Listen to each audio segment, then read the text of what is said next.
last season. They'll defer. And Cordero Patterson, he'll always run it out. He'll take a shot and forced out at the 30-yard line. Now, we are not contractually obligated to show you the quarterback first. Tonight, we give you the defense. Yeah, the defense. Aaron Donald, 7.5 sacks. Miles Garrett passed him yesterday. Despite being double-teamed on 138 pass rushes, he is by far the most of any player double-teamed this season. Yet somehow he still finds a way to make a play. First down and 10 for Chicago at their own 30-yard line. Pitch to David Montgomery.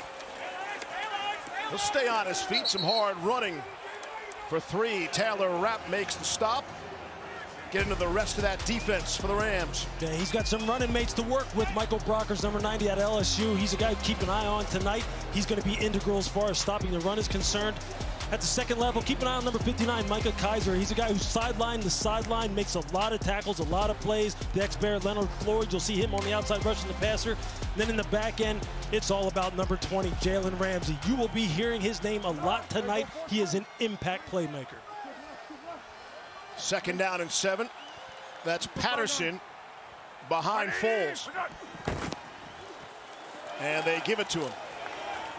You can decide if Patterson is a wide receiver or a running back. And there is Nick Foles' family's like, hey, wait a second, where's my guy? We always introduce the quarterback first. Well, Nick and his family had to wait a little longer tonight. And we'll see how his offensive line protects him this evening. That has been an issue.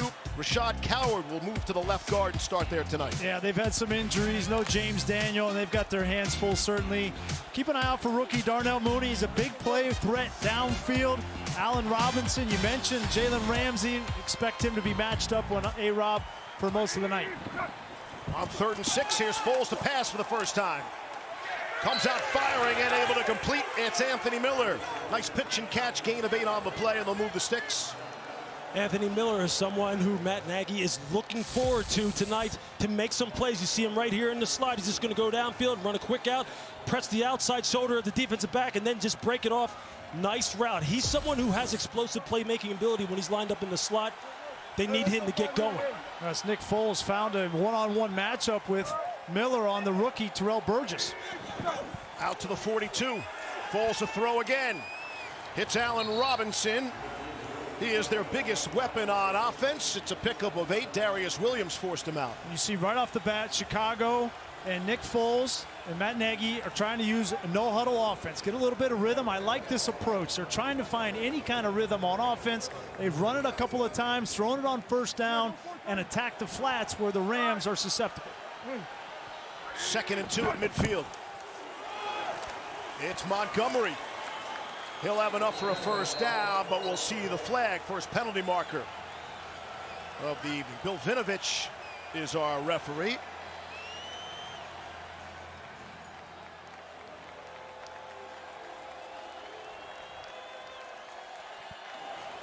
Holding.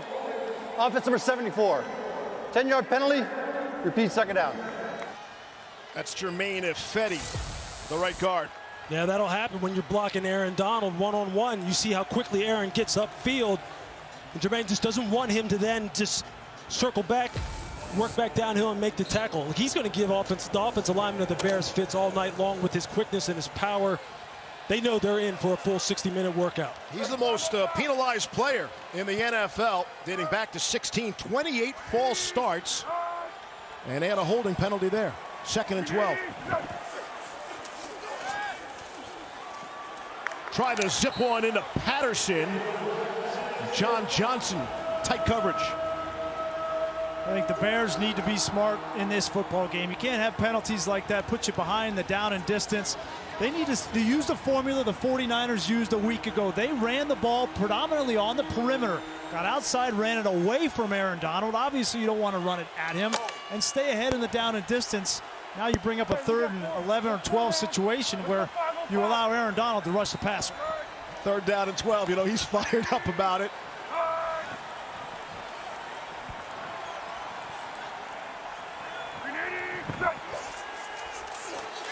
Rams blitz. It's caught. It's Patterson. And won't get anywhere near the marker. Jalen Ramsey came screaming off the corner to provide some pressure. A pickup of 7, and it's 4th down. Man, a little bit of a simulated pressure. They still only brought 4, still covered with 7. But you know Jalen Ramsey's going to be an integral part of their rush package tonight. And he's someone who, I'll tell you what, defensive coordinator Brandon Staley said, look, he's looking forward to playing in the slot. That star position is an impact position for us on the defensive side of the ball. Here's Pat O'Donnell to boot it away. Simbo Webster, fair catch at the 9. 40.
Back in L.A., Rams get the football for the first time, and Jared Goff's going to have to wait. The defense gets the top billing this evening. The Bears' defense has been terrifying for opposing quarterbacks. They're the only team to rank in the top 10 in points allowed, yards allowed in each of the past 3 seasons. And Khalil Mack and company on pace to do it again this year. I like my marshmallows well done. What is that? No, I got you. The Bears. So that's supposed to be Goff out camping in the woods, and the Bears are out there? Could be. Look out for beware of Bears. Beware of that man right there. Woo. We know how fast he can wreck a game. First down and 10 from the LA 9.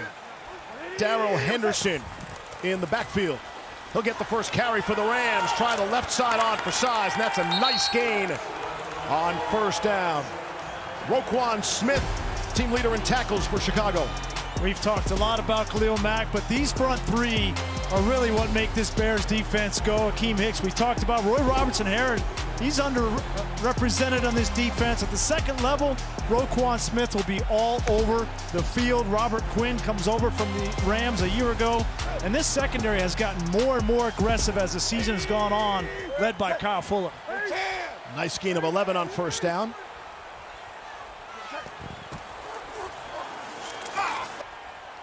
Henderson. Pick up 5 on the play. See the numbers on Jared Goff. Had a rough season a year ago. Missed in a couple open targets last week when you talk about the uncharacteristic Rams loss a week ago. Second and 5.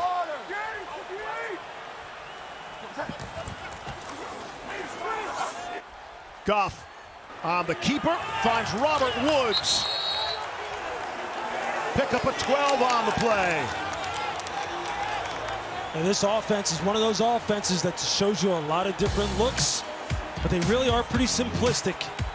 And up front, they're led by big number 77, Andrew Whitworth. He's just a guy who's played, it seems like, forever, and he's still playing at a very high level. Rob Havenstein, the right tackle, another massive man on the edge. Malcolm Brown, the running back from Texas, one of those guys who's just a straight downhill runner. Cooper Kupp, one of the best third down wide receivers in the NFL. And Robert Woods, their big playmaker down the field, number 17. I think it's Woods. There's Cooper Kupp. Able to get close to midfield, and looks like another first down. Kupp had a very uncharacteristic drop in the end zone a week ago. Said it was a tough week for him getting past that.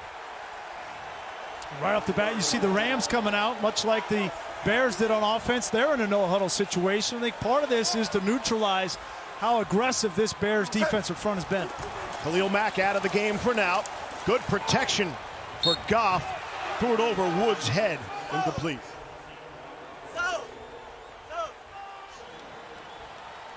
With Mack on the sideline, had a bit of a back issue during this week. Some general soreness, they said. Akeem Hicks also didn't practice on Thursday and Friday. Said he had a bit of an illness, and everybody immediately reacts and thinks the worst. And we're told it's kind of like the common cold, case of the sniffles.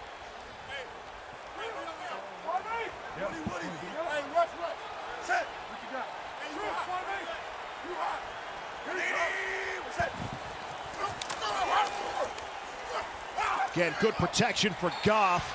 Just too high for Gerald Everett. Penalty marker comes in. No Tyler Higbee tonight for the Rams. Had a hand injury. He's inactive.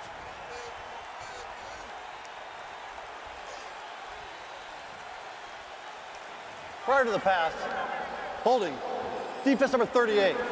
5-yard penalty, automatic first down. Deshaun Gibson shaking his head. Yeah, this defense, we talked about it. They're aggressive. They're going to play man coverage. And they've been the most penalized team on the defensive side in all of football, and that time Deshaun Gibson gets flagged.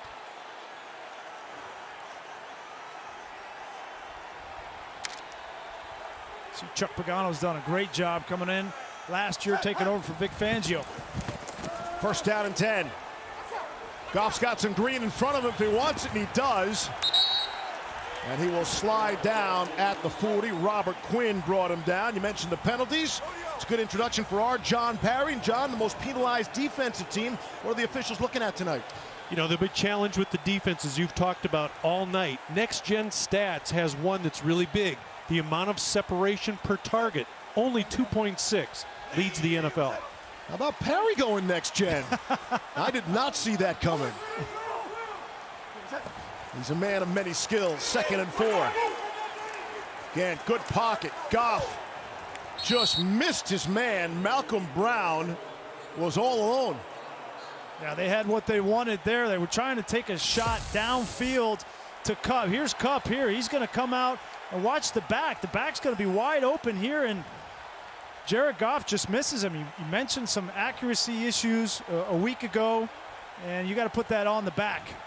Have a first down. Khalil Mack is back in there now for Chicago. Missed the previous 4 snaps.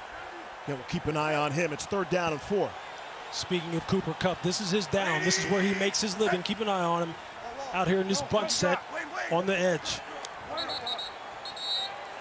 Play clock was down to 0, and the Rams able to get the timeout. Sean McVay, he's 34 years old. He's still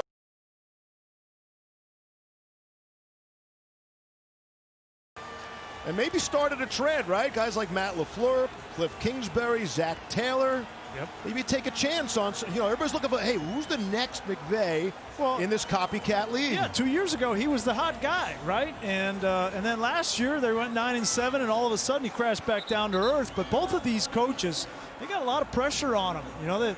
You look at Matt Nagy, he had to make a quarterback change earlier this year. There's a lot of pressure. People think that Sean McVay is going to get this team back to the Super Bowl just like that. And all of a sudden, they lose a game a week ago, and now there's a lot of pressure on this game. See what they drew up coming out of the timeout. Quick screen to Everett. nowhere near getting back to the line of scrimmage. Akeem Hicks and Khalil Mack. There's your Chicago sandwich. That's just great play recognition by both of those two. You're going to see them. They're going to stop their rush immediately and just flatten down the line of scrimmage and pursue. And what do we tell you about in the open? Big number 96, Akeem Hicks. This guy is everywhere. And just remember, when you see him running around out on this field, this man is 6'5", 350 pounds. That is a big man to be running down skilled players out on the perimeter. Always ready for the Johnny Hecker pass. This is merely a punt. Signal for the fair catch. And it will go out of bounds at about the 6-yard line.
I know what $5 billion could get you, Grease. Awesome. I mean, look at that.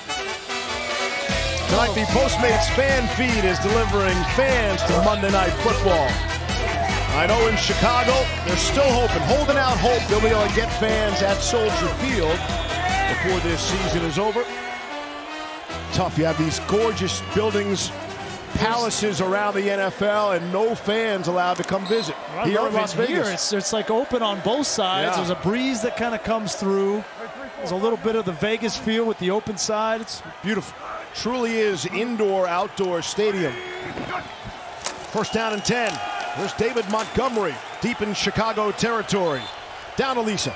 Well, Steve, you said it, as gorgeous as this building is, 260 luxury suites, 13,000 premium seats, but no fans. And Sean McVay was telling us over the weekend, it is eerily quiet down here, and he is absolutely right. I feel like I have to lower my voice when the PA announcer stops talking, because if there's no music, if there's no PA announcer, you can hear everything. Second down and 7. Foles trying to go to Demetrius Harris. Incomplete, brings up a third down. Demetrius Harris has got to make that catch.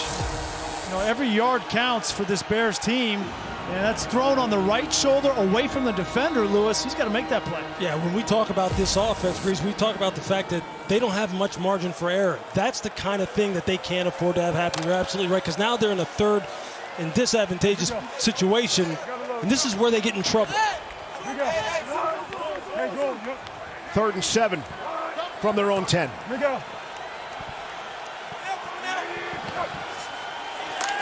Rams rushing 4. It's Patterson out of the backfield. He'll pick up a yard on third down and 7. Terrell Burgess made the stop. Fourth down. They brought some pressure off the edge. You're going to see it come. And then this is the safety, Burgess, who's just going to cut at the snap. And you're guaranteeing a one-on-one matchup on the outside. He comes up and he makes the play, forces a punt. Pat O'Donnell for Chicago. Back in his end zone. Simba Webster for the Rams. See if he gets a return. Got plenty of green in front of him. Good return by Webster out to the 47-yard line. It's a 56-yard punt and a 10-yard return.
Scored 6 touchdowns against the 49ers, tying the NFL's record for most touchdowns in a single game. The Hall of Famer sadly passed away last month at the age of 77. And there you see him with his teammate Brian Piccolo. They shared a friendship that shattered racial boundaries. And I was so glad. I mean, a whole generation only know this story because of the beloved 1971 TV movie Brian's Song. And I'm not much of a crier myself. Man, it's hard to keep it together when you watch that one. I was balling watching that. I mean, what a great example for today, right? And how we can come together and persevere. Hey, parents, put your kids in front of that movie sometime. Brian's Song. Deep shot, Jared Goff airing it out for Josh Reynolds. And he can't get there. Jalen Johnson, the excellent rookie out of Utah, on the coverage. You're going to see Jalen Johnson up here at the top of your screen. Does a nice job of just playing with outside leverage, playing with cushion, staying on the upfield shoulder, and then just playing the football. For a rookie, this is a young man who plays with tremendous poise. He plays with like someone who belongs, and he's fit in seamlessly with this high-powered Bears defense. Yeah, not just fit in, but he's making plays. He has 2 PBUs that led to interceptions already this season. Kyle Fuller on the other side. You know they're going to go to Johnson. Here's Goff under pressure. Took a bump, stayed on his feet. There is a flag down as Everett hauled it in. There is a catch. We'll see if that's in the neighborhood of holding. 16-yard gain if it stands. That's Akeem Hicks, one-on-one. Unbelievable. And you're not going to be able to block him one-on-one, and you end up holding. Illegal use of hands. Hands to the face. Defense number 96. Penalties decline. Result of the play. First down. Wow. So it goes the other way. Yeah. It's on Hicks as opposed to it being involving Hicks the other way. Go back and take a look. Here he is right here. He's working on the center. That's Whitehair. Had the hand up high on the chest. Couldn't really tell from that angle if he got it into the face mask. Looked like a little head slap to start it. Speaking of the 1971 Bears. Yeah, that was a tough angle to take a look at. It looked like he just put that long arm right up underneath his chin. Oh, you see it at the end. He may have gotten it up into the face mask. Akeem Hicks is going to be a problem for this offensive line one-on-one when they can scheme to get him singled up. Second most double-teamed player in the NFL behind only Aaron Donald. And for good reason. Here's Goff on the keeper on the left side. He'll throw on the run. It's Van Jefferson, the rookie. They're talking about it. Yes, it's a catch. Jefferson, the rookie out of Florida. Second-round pick, gain of 14. The Rams are going fast. Don't want to review that last catch. Can't review it now. Goff will try the other side to Johnny Munt. He's swung around. For Munt, his second catch of the season. Back and take a quick look at that previous play, whether Van Jefferson was able to get both feet down. I think that was a good catch. It sure was. I saw Van Jefferson down at the Senior Bowl in Mobile, Alabama. He was making plays like that, Grease, all week long. Just excellent sideline awareness. He plays like someone who's been in the league 4 or 5 years. He doesn't play like a rookie. And Sean McVay, he told us this guy's going to have a heck of a career. 2nd and 3. From the Chicago 15. Henderson lowers his shoulder, picks up the first down. He's down to the 10-yard line. We'll see 3 different running backs for LA. Brown, sometimes Akers, and there's Henderson. Defensive coordinator Chuck Pagano told us the key to defending teams that run this outside zone stretch is getting knockback, resetting the line of scrimmage. Here's Goff throwing on the run and completing. It's Munt. Picks up his second grab. Munt is the replacement for Higbee. Expecting to be more of a blocker, but using him as a pass catcher in this offense now. Yeah, this is where the Bears defense have been so good. #1 in the National Football League at keeping offenses out of the end zone. We'll see if they can do it here against the Rams. The problems that the Rams present down here is with all that motion, that jet motion, and how quickly they can go, everything happens even faster, it seems. And with all the different interference in the backfield. See, they hustle up to the line of scrimmage now. Here's Goff looking to his left and throwing that way. It is caught. Touchdown. Josh Reynolds. And the Rams strike first.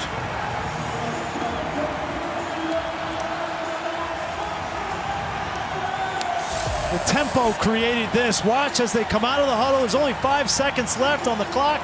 Buster Screen is late getting over. Reynolds comes out of the backfield. That's great play design from Sean McVay and perfect execution for the touchdown. Samuel Sloman is the rookie kicker out of Miami of Ohio, and extra points have been an issue. Not there. Splits the uprights. And it's 7-0 in favor of the Rams. Josh Reynolds, second.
was something. Sloman will kick it away. Patterson will run everything back. I mean, he'll go 9.5 yards deep in the end zone. He's fun to watch. You got 7 touchdowns, you might as well. Yes, absolutely. Out to the 17-yard lines. Oh, Nick Foles, the places you'll go. You're drafted by Philly, a soon memorable town. Then comes St. Louis, but you're left with a frown. You'll land in KC, it's a brand new day. Win a title with the Eagles on a special play. You fly down the coast and with Jacksonville met. Tell Chicago, Nick, you're not done just yet. It's like mystery reader type stuff there, Levy. You definitely didn't write that, Levy. Green eggs and ham. Sam I am. Was that a hurricane in Jacksonville? Why does Jacksonville get the bad weather? Shout out Dr. Seuss on 1st down and 10 for the Bears. Trailing 7-0. Here's Foles throwing across his body, and it is caught. How did that get through to Cole Kmet? What a grab. It's a 37-yard play over Justin Hollins. These are the kind of things that Matt Nagy said that they're going to have to do, that Nick Foles is going to have to make a play, even if there is leakage in the front 7. And you see Nick just kind of work away from Aaron Donald on a design rollout and then a throwback. And Cole Kmet is one of those guys who has started to make plays for them. He's someone who has a tremendous vertical leap, ball skills. Those are kind of big plays down the field that they're going to need to make, those explosive 20-plus yard plays. 37 inches in the vertical leap in the 2020 Combine for Cole Kmet, the best among all tight ends. Here's Foles. Holding and then throwing. It's Kmet again. You got to give a little bit of credit to Cody White here, too, on that previous play. He's one-on-one with Aaron Donald.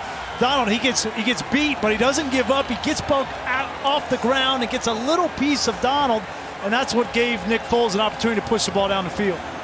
Aaron Donald has never sacked Nick Foles in 3 games against him. It was brought to his attention a couple times this week, and he said, hey, that's all the motivation I need. Let's see. 2nd and 3 now. On the ground, here's Montgomery. Back to the line of scrimmage. Donald on the run stop there. Give him a yard on the play. I just don't know why you continue to run the ball to Aaron Donald's side. I mean, you got Jermaine Ifedi. He came over from Seattle. He was a tackle a year ago. They moved him into guard, and we asked Aaron Donald about it. He said he just looks uncomfortable in there at guard. And he's like, quite honestly, I'm looking forward to the opportunity. And you can see whether it's in the pass rush or against the run, this man is special.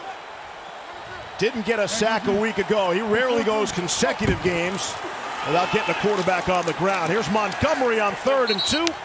Crashing through for the 1st down. Kaiser brought him down, but it was a gain of 4. Move the chains. That's just a good, tough, hard run by Montgomery. You're going to see them get a double team at the point of attack. And you're going to see him break and get it north and south. Juan Castillo, the new offensive line coach, brought in by Matt Nagy this year, someone who he worked with during his time in Philadelphia, has been charged with getting this offensive line moving.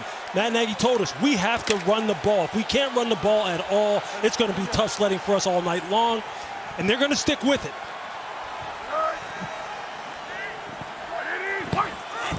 First and 10 for the 32. That's a pass to Patterson. He'll turn the corner and pick up 2. You know, the Bears ran the ball relatively well to start the season, but they ran up against a couple of defenses in the Colts and the Bucs that were just too good for them. They averaged 2.3 yards a rush in the last 3 games, and you're right, Lewis, if they can't run the ball, everything else that they want to do offensively comes off of that when play action, but it's a good sign for them early to get a few positive runs. Castillo's philosophy is always blame it on the center. It's like your oldest child. No matter what kid does something wrong, you blame it on the oldest kid, and he points to the center. And Whitehair's okay with that. Here's Montgomery, hard running inside the 30. Leonard Floyd, the stop.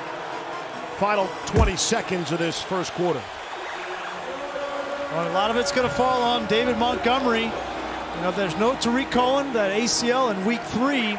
And so they need him both in the running game and the passing game. He's caught more passes, 19 targets in the last 3 games out of the backfield. So really, he's the only guy they have. That's why we see some of Patterson. Cohen made 79 catches a season ago. He's also their punt returner, so they lose him there as well. That's it, 1 quarter complete.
From Englewood, California, used to be home to the fabulous Forum, the Kings and the Lakers, the Clippers.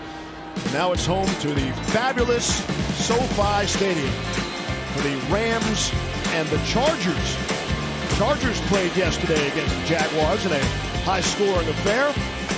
See how this one shakes out. And there's the old Forum, the old fabulous Forum. Welcome you back to 3rd down and 5 for Chicago. Keep an eye on Allen Robinson. Pressure comes up the middle. Foles able to get rid of it. It's caught. It's Darnell Mooney, the rookie out of Tulane. And he's short. Take a look at this pressure right up the middle. You're going to get 5 guys rushing. That guarantees a one-on-one for each guy rushing. And Foles knows he has to get rid of the ball, but a great break and tackle by Burgess. That's the 2nd play he's made.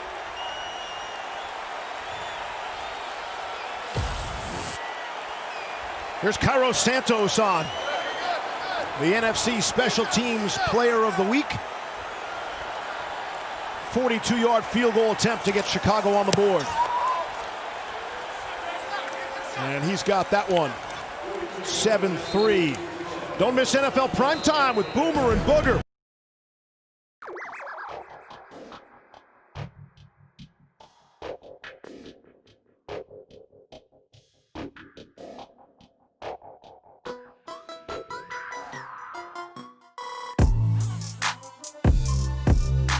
To watch over and over again from a wild Sunday of Week 7 around the NFL.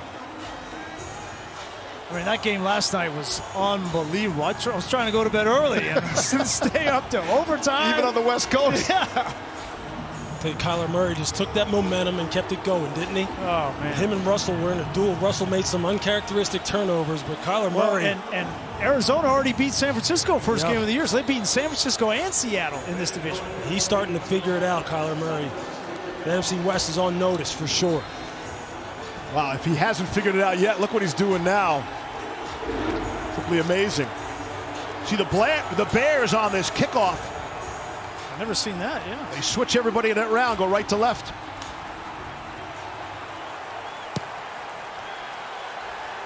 Raymond Calais from the 2 for LA. Out to the 25-yard line. It's a 23-yard return. You know, one of the staples of this Rams offense is this fly motion. You'll see it pretty much anybody in the offense can do it. It affects the defense, isolates Khalil Mack on a naked. This time they bring it across. And watch how it impacts the defense on the weak side.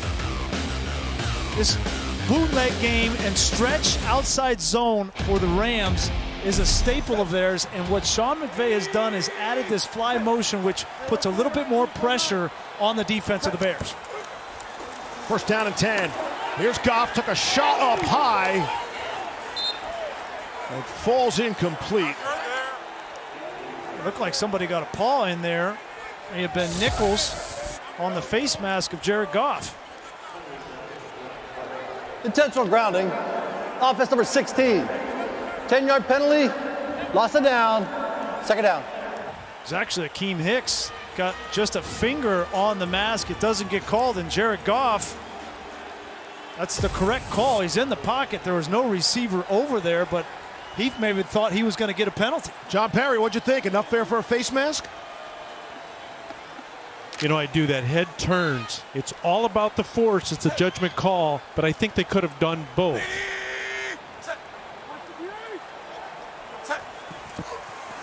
Only one is called, the intentional grounding, and now Malcolm Brown rips off 9 there, able to leap over Kyle Fuller. Third down.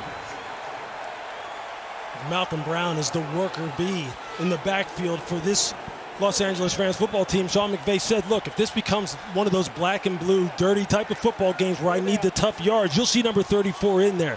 He's a guy who's a no-nonsense runner. Big, thick individual who really can punish it between the tackles. And they'll leave him in there on pass downs as well. They'll run some routes for it. He's good in pass protection. Third down and 11. Golf and empty. Good pocket, has time to set up and fire, and complete. Josh Reynolds, the catch, gain of 18 on the play. Great protection. Watch up here. You got Quinn and Mack on the same side on the left. You double team on Mack. Whitworth takes Quinn. Great pocket to throw from. We were talking with Andrew Whitworth, their left tackle, yesterday, and he's very familiar. Obviously, Robert Quinn was on this Rams team a year ago, and so he knows all those tricks from that veteran on the other side, and that time, great protection.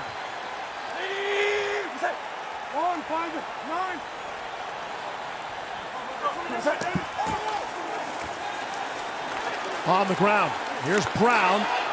He's out across midfield. Buster Screen brought him down, but not until he picked up 9 on the play. They motion Woods through the backfield. They did a nice job initially of setting the edge. Brown wanted to get outside and test the perimeter again, something Sean McVay said. I want to test this defense on the edges. Just put his foot in the ground and got the ball north and south. This is those tough running yards that he said he was going to call on Malcolm Brown to get. And he wanted to see. He wanted to see how his team responded and how the Bears responded to a physical type of running game attack.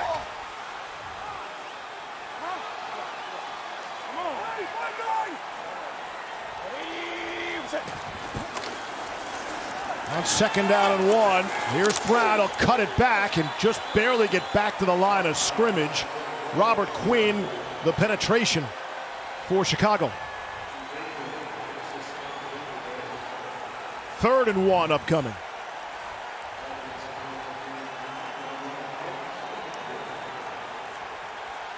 These are those tough downs where the reason why you pay the big men up front is because they have to win and capture the line of scrimmage right now.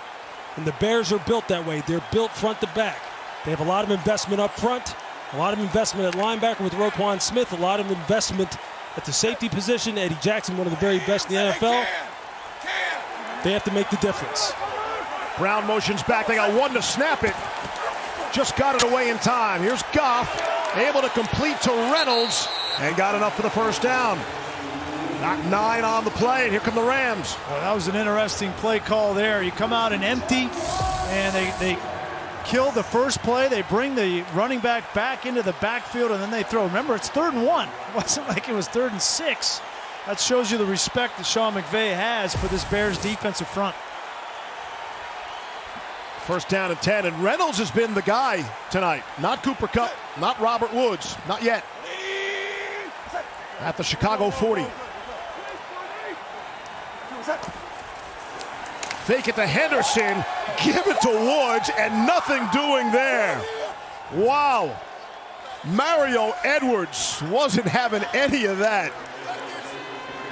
Why do they invest on the defensive line? Why do they continue to try and accumulate these kind of guys? Because when you get penetration disrupts the running game. I don't care how much jet motion you run, how many motions you run. That's how you shut it down. 2nd and 13. Trying to go to Woods on the out. Got him for a short gain of 3. You mentioned that's how you shut it down, right? That is one thing that this Rams offense has struggled with, and it is stunts and pressure. That time they brought Eddie Jackson down, and that's why Mario Edwards was able to knife like that. That offensive lineman is not anticipating him to go that far inside. The reason he can do that is because Eddie Jackson is coming on the outside. Chuck Pagano said of Edwards, he's a monster of the midway kind of guy. That's a big compliment in Chicago.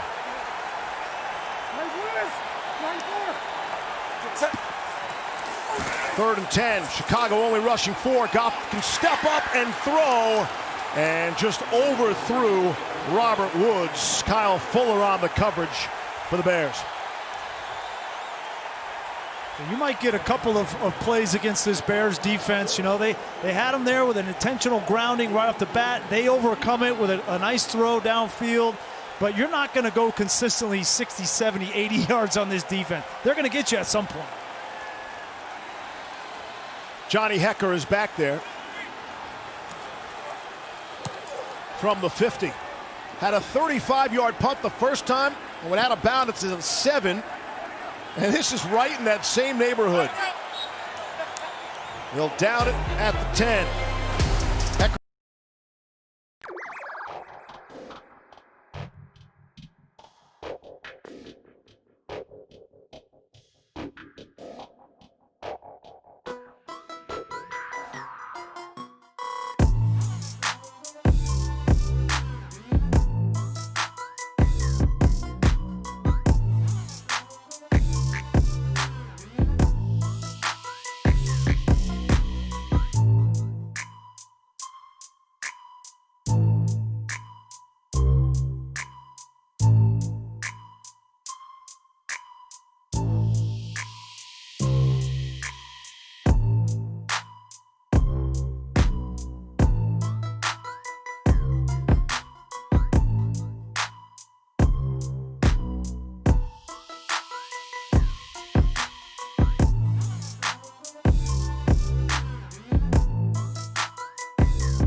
Duke Slater, who Red Grange once said that was the greatest lineman he ever played against. Wow. That's a great story. I didn't know Duke Slater's story, but it's very similar to Alan Page, right? Going from become a judge, football to being a judge. Yeah. Rams with a 7-3 lead, and Chicago's pinned back again after another Hecker punt, starting from their own 10. Here's Montgomery. Forward progress will give him a yard. Yeah, it's going to be tough work for David Montgomery running the ball between the tackles. And it's been something that they've had trouble with all year long. Tonight so far, he's only averaging 2.5 yards per carry. On 2nd and 9. Foles loads up. Has Mooney deep. John Johnson with him step for step. Darnell Mooney, the rookie out of Tulane.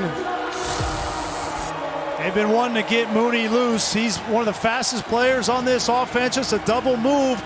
But Lewis, I think John Johnson, the safety's in great position. Yeah, he is. But, they're gonna continue to try and push the ball down the field to him. He is the guy who has the game-breaking speed for him. The coaching staff believes in him. They've been dialing up shots for him all year long. Nick's just got to hit him. They're going to connect on it eventually. Coaching staff said of Mooney, this guy has it all. 3rd and 8. Here's Foles.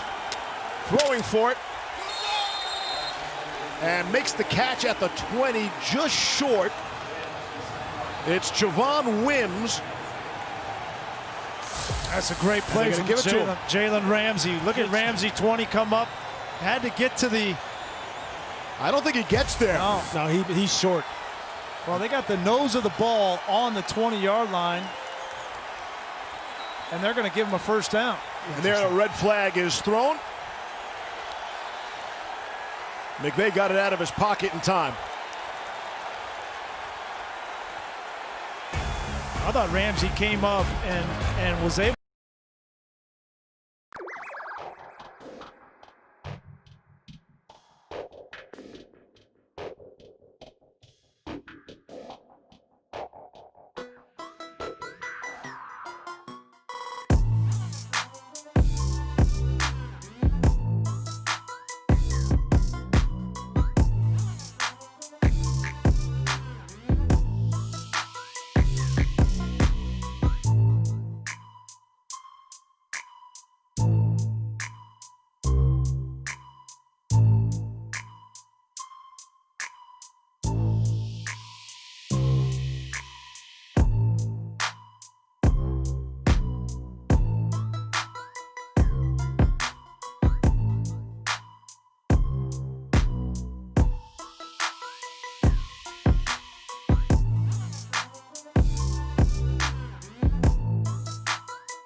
Overturned it. It's going to be just short, about a half a yard, 4.5 yards, and the Bears offense staying on the field at their own 19.5. What about this call? Yeah, no. It's a big time. Wow, you guys are excited about it. No, not with this offensive line. Let's see. Foles on the sneak, whistles. See if that's a false start and somebody moved early. Yeah, it looked like Sure the left looks like guard. Yeah, Rashad Coward left a little bit early. False start. Offense number 69. 5-yard penalty, still 4th down. That is Coward, the former defensive lineman. A right guard playing left guard here tonight. You can see the look on Matt Nagy's face, is shaking his head. These are the kind of things that just continue to hold this offense back. He makes a big call down in his own territory, trying to go for it on 4th down, and they just can't get out of their own way. He might have done Matt Nagy a favor right there. I don't think they were going to get the Right. first down, so he should be thanking Coward. The best kind of penalty. I don't think that was his design, though. But nevertheless, O'Donnell, a high punt. And that's going to take a Chicago bounce in a big way. Goes a 47-yard punt. We're back in 30 seconds after this word.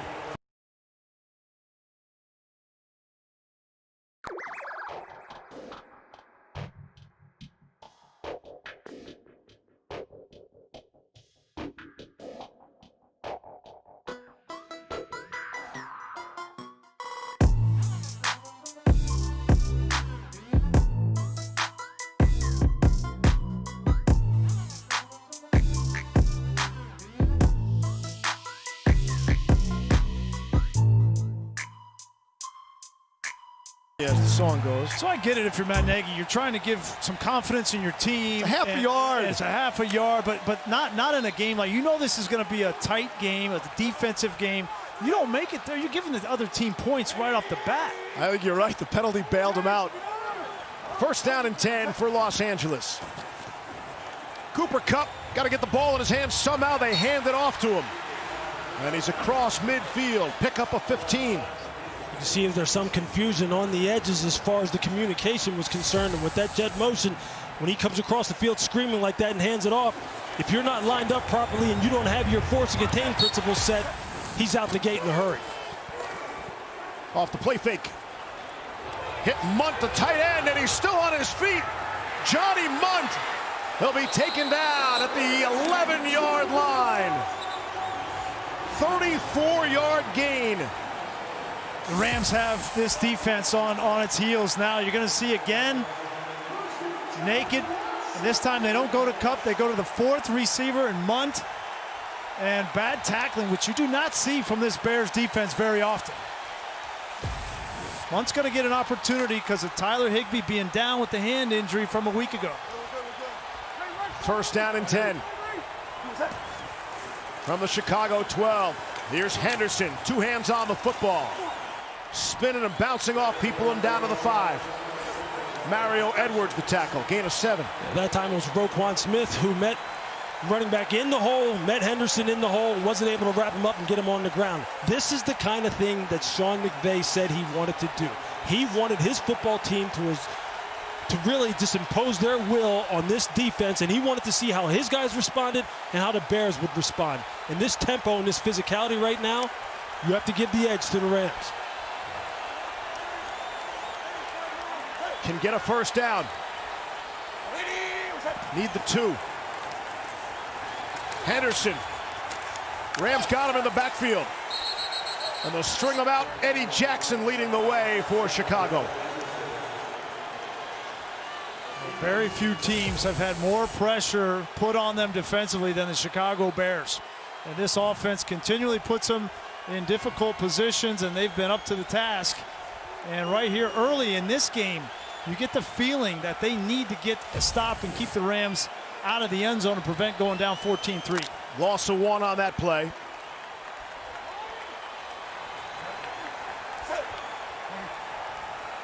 Third and 4 from the 6. Here's Goff underneath. Henderson picked up a yard on the play. Buster Screen made the tackle. 4th down. That's just nice vision by Buster Skrine. As far as playing zone coverage, letting the route sort itself out, you're going to see Buster, he's coming across right here, and you're just going to see him just settle and play with vision as the route comes across the field to him.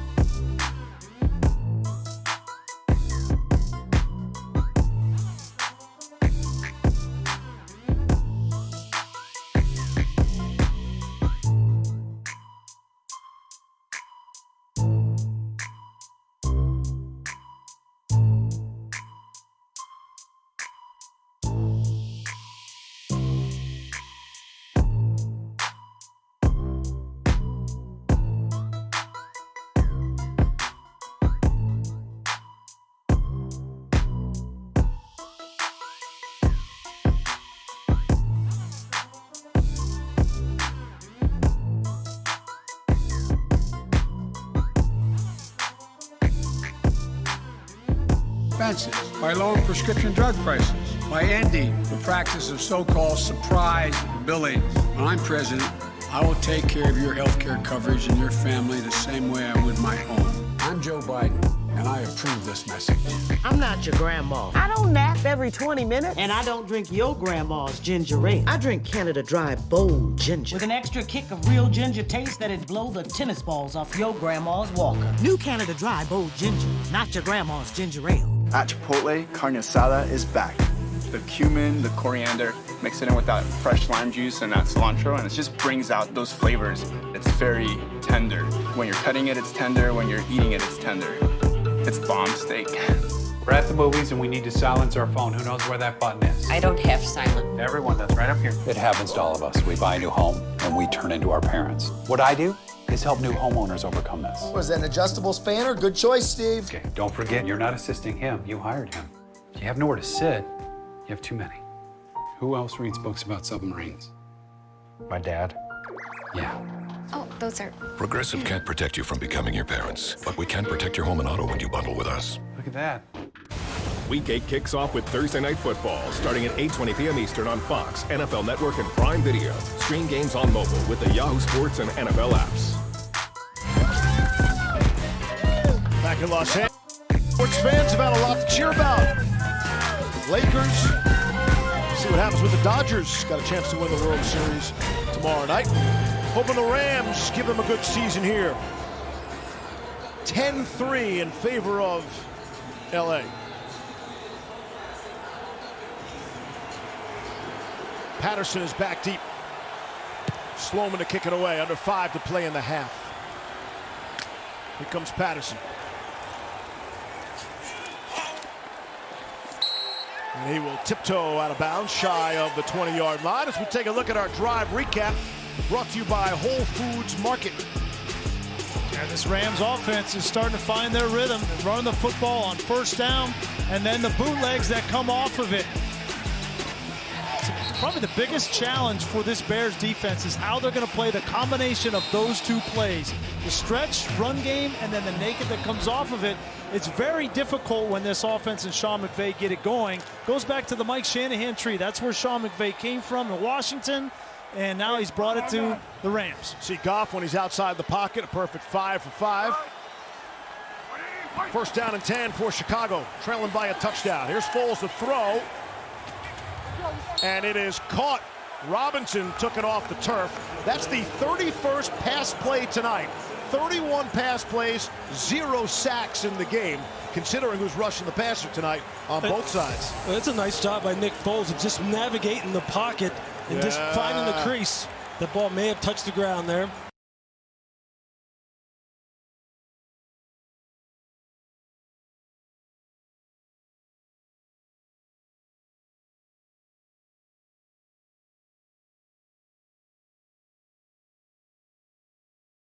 In his arms, though, incomplete. Here's Foles. It'll stand. Quick throw that time. And that's Jimmy Graham. First target for Graham tonight. Pick up a 6. Under 4 to go. Well, this is a Rams defense. It's dealing with a new defensive coordinator, Brandon Staley, who is very familiar with these Chicago Bears. He worked with Vic Fangio a couple of years ago in Chicago and then traveled with Fangio to Denver. And now he's getting his first opportunity to call defensive plays. And he's been outstanding so far this season. 2nd down and 4. That's Mooney they motion to in the backfield. Try to get the rookie in the right spot. There was 2 on the play clock and a timeout. Chicago's first timeout.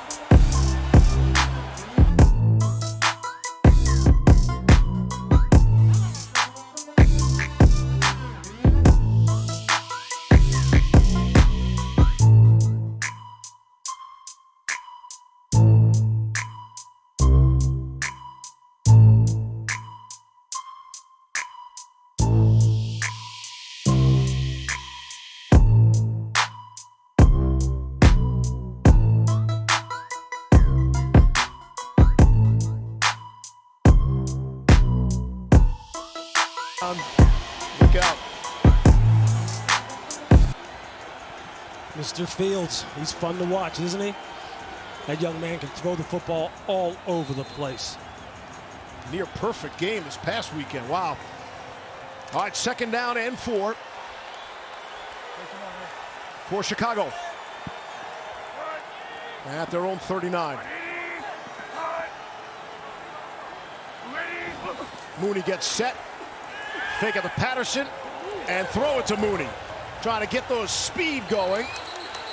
And he is into Rams territory.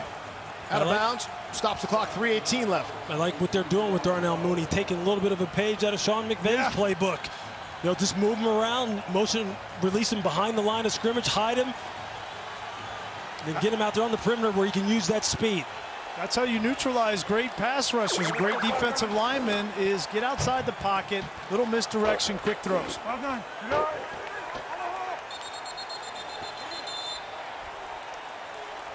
Bears will spend a timeout there. That'll leave them with 1 left. You see head coach Matt Nagy on the sideline. He's frustrated right now as far as this offense not being able to stay in rhythm. And he's someone who, like, hey, he said this is the kind of thing, again, that gets very frustrating for him as a head coach when they make those kind of self-imposed mistakes and kind of break the flow of his play calling and the momentum that they are able to generate. Rarely do these games go as you guys predict they will in the pregame. And here at 10-3, this is kind of where we thought we would be at this point, right? You kind of wonder, you know, one team make a turnover. That was a big stop by the Bears inside their own 5-yard line. Every point is going to matter in this one. The average margin of victory for these Bears has been 4 points this season. Hey, let's go 4 down. 4. Hey, Orr.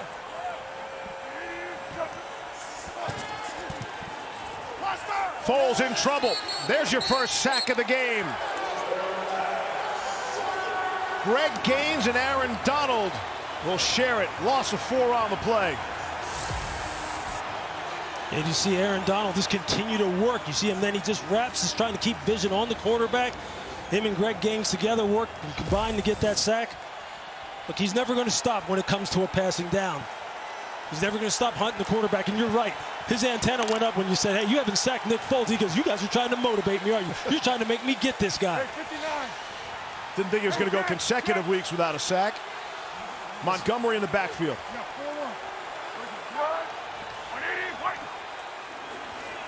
Give it to him. Michael Brockers makes the stop, pickup of 4, and that takes us to the 2-minute warning.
to catch Merlin Olsen. That's crazy. And actually, the Bears have done a pretty good job against him tonight. Only holding him to half a sack.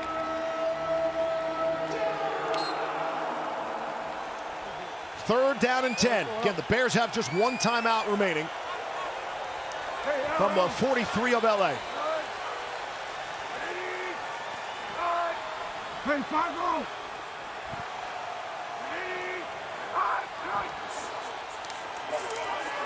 Foles under pressure, gonna be taken down. Dropped by Leonard Floyd, the former Chicago Bear. Loss of 10 on the play.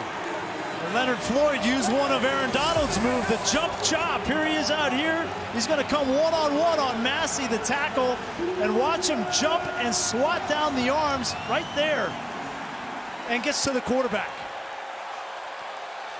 With that kind of speed out on the perimeter, if you don't get your hands on him, you don't push him high side, he's just going to turn the corner and flatten, and Nick has nowhere to go. That's the influence that Aaron Donald has had on Leonard Floyd since he's come from Chicago to the Rams, and rushing the passer well. Cooper Kupp will signal for the fair catch at about the 8. The Rams have 2 timeouts remaining and 1:08 left in the half. Coming up on the USAA Insurance Halftime, Adam Schefter, the very late.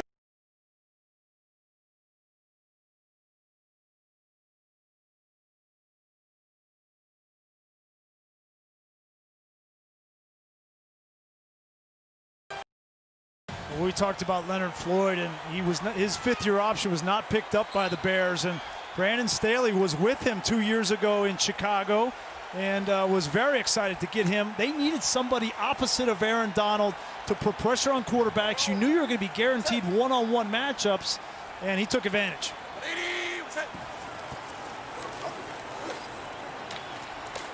Able to complete. It's Kupp to the 15.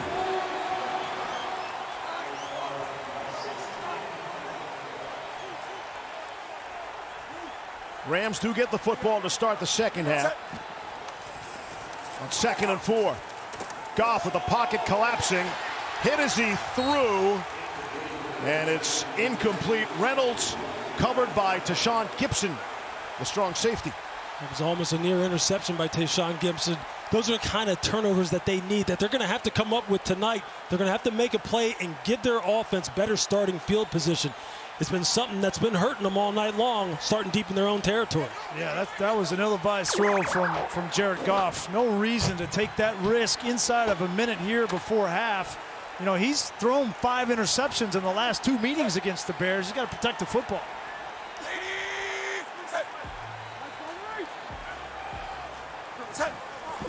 On 3rd and 4, running with Malcolm Brown, able to get through into the second level of that defense. Eddie Jackson brought him down after a gain of 13, and a timeout. LA all of a sudden with a pulse here at the end of the half. They'll use one of their timeouts. It's an exciting time to be an LA sports fan. 2 weeks ago, the Lakers won their 17th NBA title, defeating the Miami Heat. The Dodgers currently lead the Rays 3-2 in the World Series. Game 6 tomorrow. So you might be wondering, last time the Rams won a championship as an LA franchise, 1951, they beat the Browns. It's been kind of tough for Jared Goff. Grew up a Giants fan.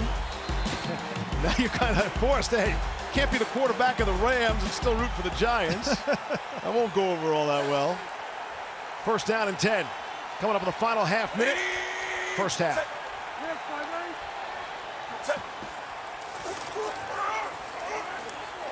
Goff batted up in the air and nearly intercepted. It's Gibson again.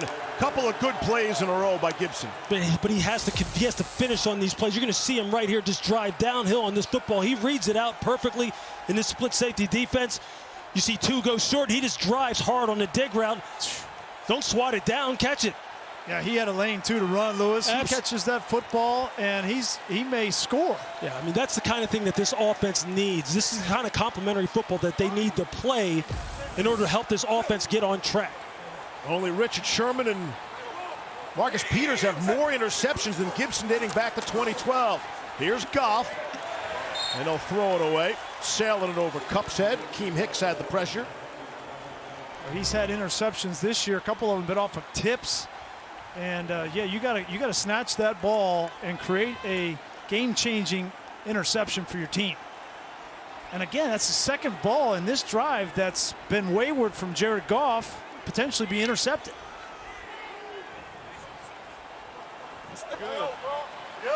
Bears still have a timeout as well. Interesting how the Rams will play this 3rd and 10. Set up the draw.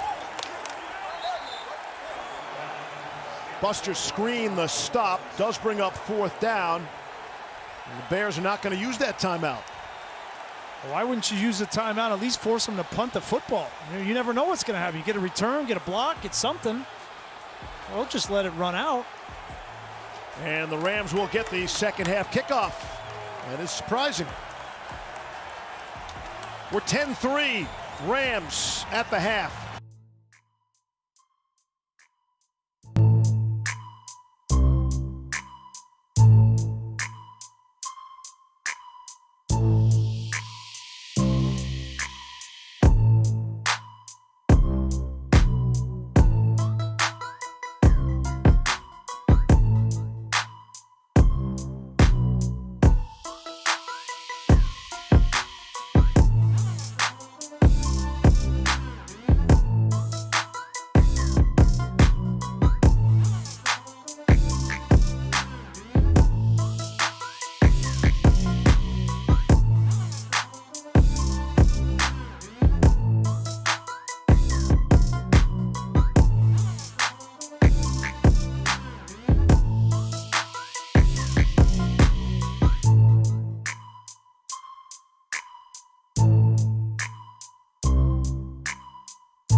Welcome to Valhalla Sports Talk's Monday Night Football game audio and football fans chat room stream.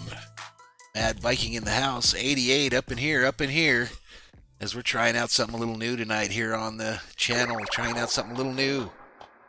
We're in halftime of this ball game.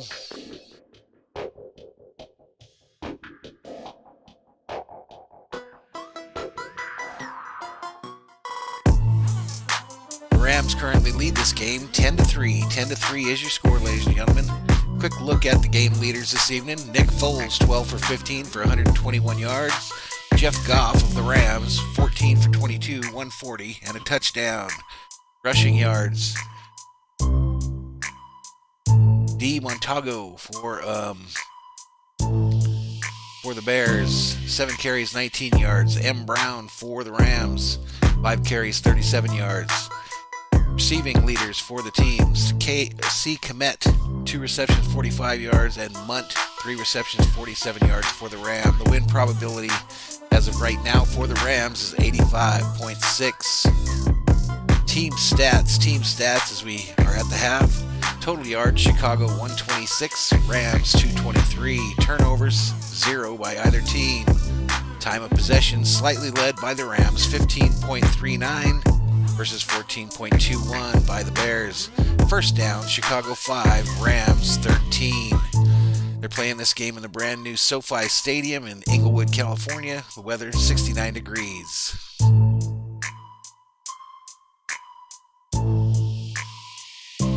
Quick look at the scoring summary for tonight's ball game. Quick look at the scoring summary. First quarter, Josh Reynolds pass from Jared Goff for 4 yards.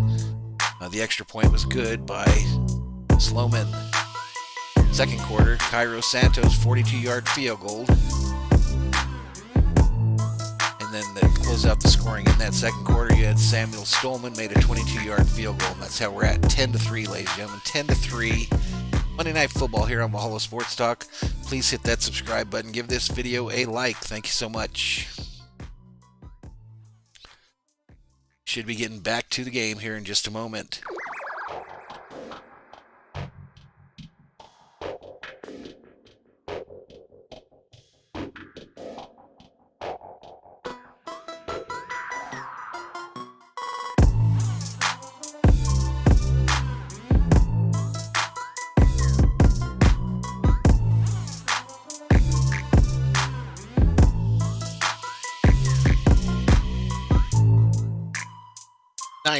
Valhalla Berserkers up in here.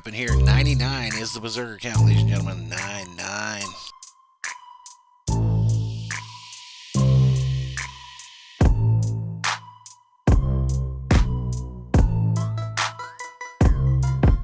Quick shout out to Patricia Keown's late. Glad to be here. Thank you for joining us.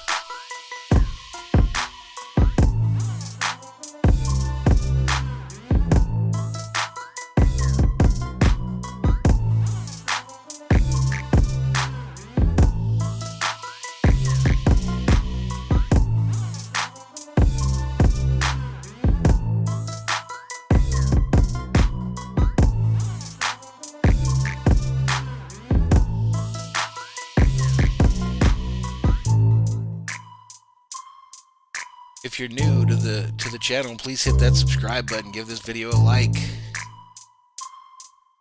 Doing these audio streams for those folks that are at work this evening, the truckers, the EMTs, the police officers, the firemen.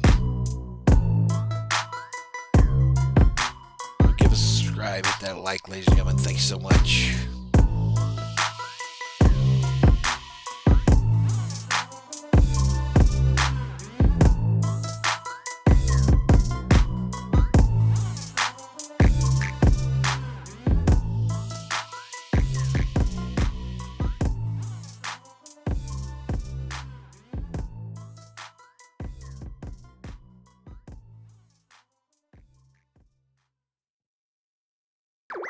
Tyler, that Dodger game tomorrow is the same time as the last two games have been. The exact same time, I believe.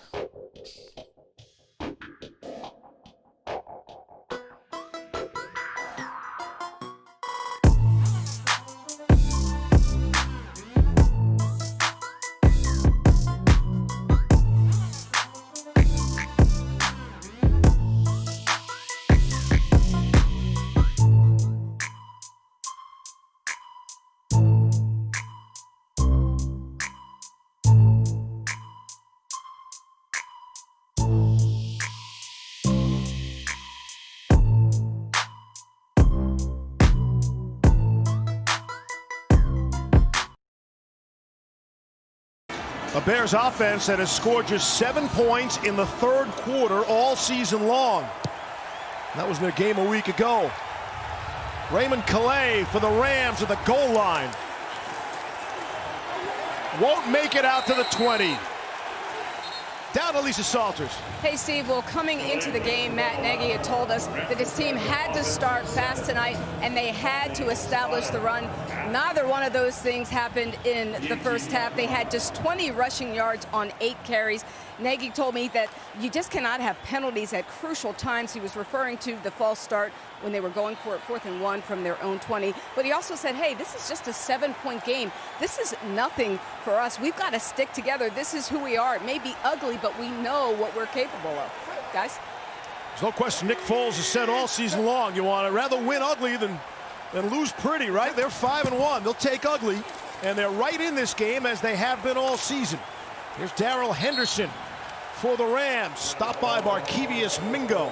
You see the disruptive ability of Khalil Mack getting into the backfield and just blowing that play up from the beginning and making it difficult for Darrell Henderson to get going. You're going to see Khalil right here. You're going to see it just come in and just make a pile right here. And Darrell Henderson isn't able to get this ball going downhill. He has to jump over him, and then the pursuit comes. The defense is going to have to do something big in this football game, preferably down in this area of the football field, so their offense has a short field to work with. It's been Brown and Henderson carrying the mail. No Cam Akers yet. On 2nd and 7 off the play fake. Tough for Goff to step up. A flag comes in now as Goff picks himself up off the turf. Yeah, Akeem Hicks came right up the middle and got the hit on Goff, and they're going to call him for roughing the passer. And there's another flag down out at the 45 as well.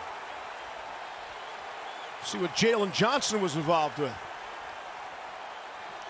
Yeah, it looks like at the top of the route, Jalen Johnson reached out and grabbed Cooper Kupp.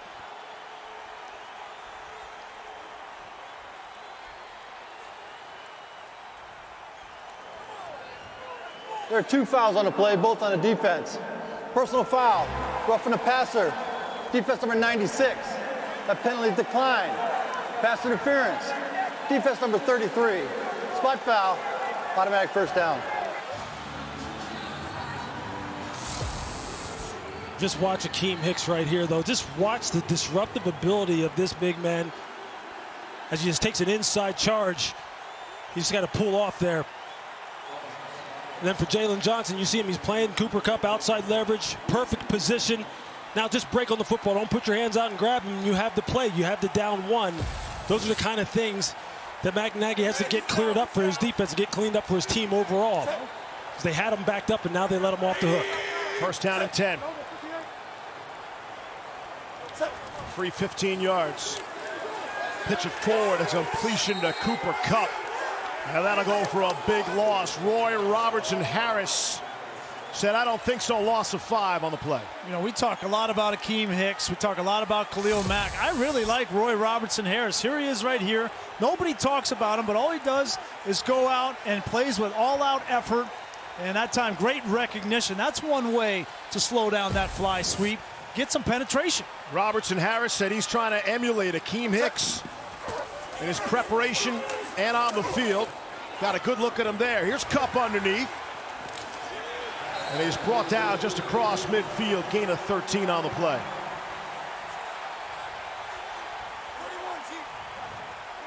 You see this mix of tempo from Sean McVay. Huddle, no huddle.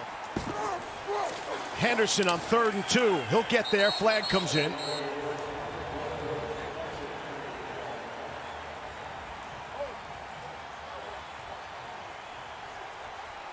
Sean does this especially in 3rd and short situations to keep a personnel grouping on the field. They went from 2nd and long, which is typically a nickel defense, to 3rd and 1, and he wanted to keep them out there to run the ball and convert. Offside. Offense, number 77. Lined up in the neutral zone. 5-yard penalty. Repeat, 3rd down. It's the veteran Andrew Whitworth. His 188th career start at left tackle. The most among any active offensive lineman. He's been around the block. You see the gray peeking out of his beard past his chin strap there. Steady, consistent performer. I asked him, I said, why is it that your pass sets look the same every single time? He goes, that's part of the key. Don't ever give him any tips. Don't let him get a beat on what you're doing. It's just the ultimate pro.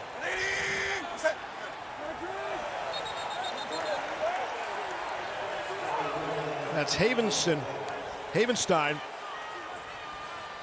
See if he moved. Neutral zone infraction. Defense number 96.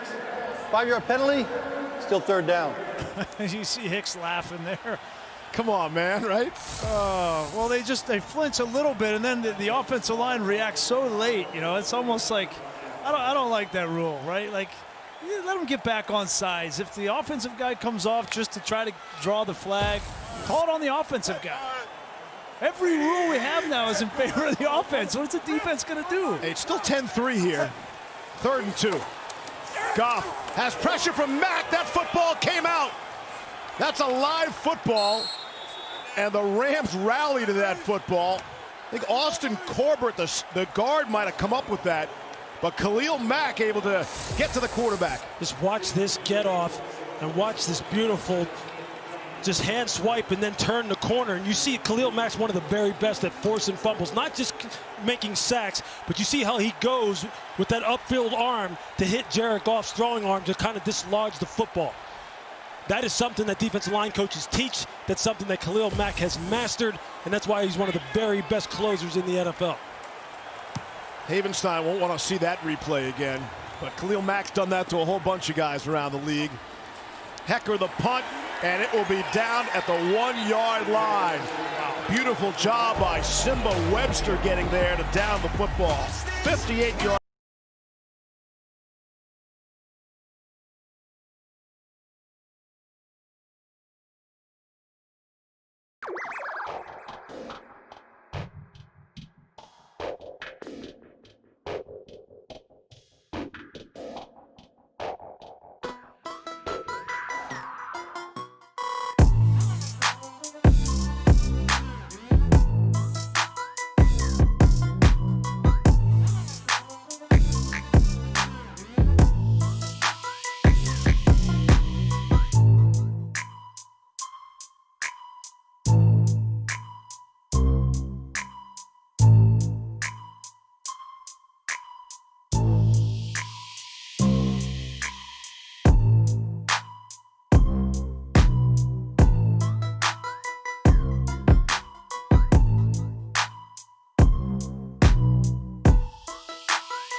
Four-time Pro Bowler. You know, he's got punts of 35 and 30 yards. You're saying, all right, well, the average isn't that much, but that was out of bounds to Chicago 7, down to the Chicago 10, and his last one is a 58-yard punt. I mean, it's back in Chicago up to their own 1-yard line. On a defensive battle like this, a one-score game, that's worth at least 3 points if you can get a stop here on defense. So Hecker's got one down at the 10-yard line and two inside the 10. He's affected this game. He also has a very interesting pooch-style punt. He actually holds the ball like a watermelon and kicks the side of it, and it rotates sideways instead of as a spiral. It's very interesting. Asking this Bears offense to go 99 yards. Start on the ground with David Montgomery. There's forward progress, and there is a flag down as well. If Give him a yard. If you're going to hold, Demetrius Harris are going to get for a hold. This will be the shortest holding penalty in the history of football. About half a yard. Half the distance to the goal. He got caught on the edge. And they might decide to decline this. That's what I would do if I'm Sean McVay, is decline the penalty. I think that was the decline signal. Holding. Offense number 86. Penalties decline. Second down. Makes sense. See, the thing here is he in the end zone? If he's in the end zone, then you're talking about a safety. So that was really close. And it's interesting, right? It's usually holding on a pass play in the end zone. That would be holding on a run play in the end zone for a safety. 2nd and 9.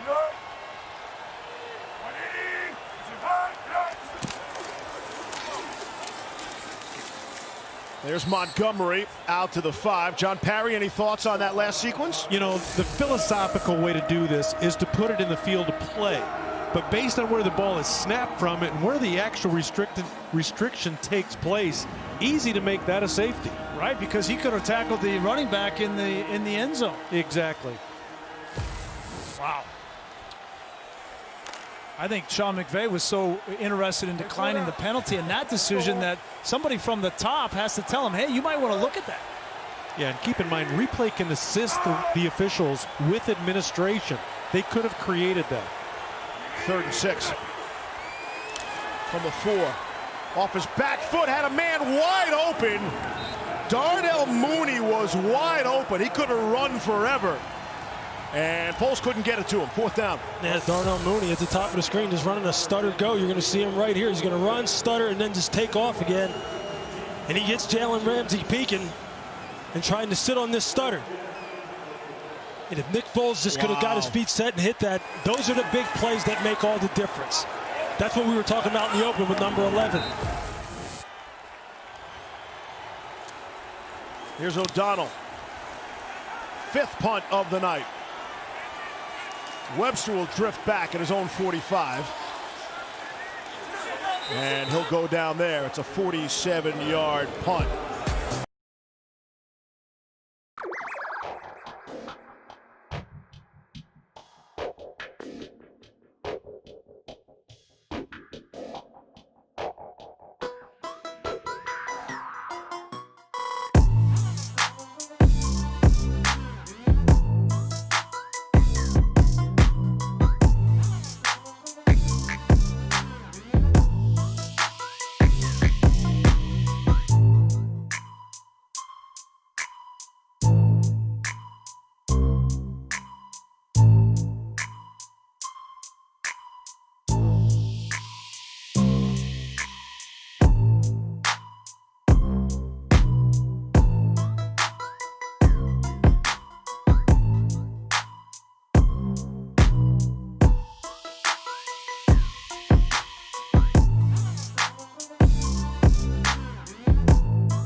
Shot. Nick Foles missed Darnell Mooney. If you're wondering how he missed such a wide open wide receiver.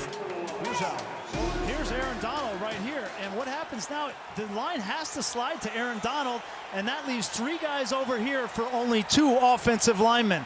It's a great design by Brandon Staley, and look, when he has to throw the ball, they haven't even come out of the break at the top of the screen. So a great design, and everybody in Chicago, I'm sure, listen, I remember playing in Chicago. Everybody in Chicago's like, how could Nick Foles miss a guy that wide open? Well, that's how. You got a great design and a rush on a quarterback. And look, he's been dealing with that in all 4 of his starts now behind a troubled offensive line for the Bears, put it that way. Cam Akers is in the game for the first time. They give it to Robert Woods.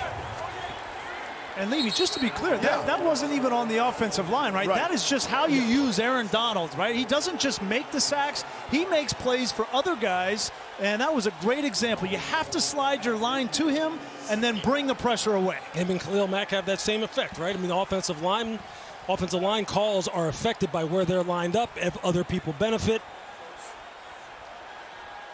That's why these 2 guys are 2 of the highest paid defenders in the NFL. And they know every single game they come into, the offensive line is going to double them. They're going to slide to them, right? And so it's an advantage for the greater defense because they can bring pressure away.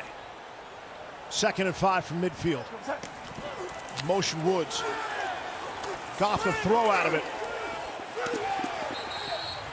Trying to go to Reynolds.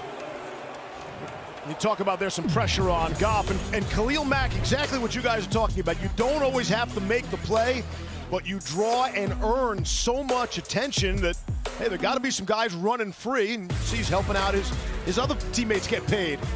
And when you have a guy like Akeem Hicks on the inside, it just makes it even worse because you don't want to leave Akeem Hicks one-on-one. I can promise you, and this has already been showing up tonight. They just need to come up with a turnover here to see if they can give their offense, again, better starting field position. 3rd and 5.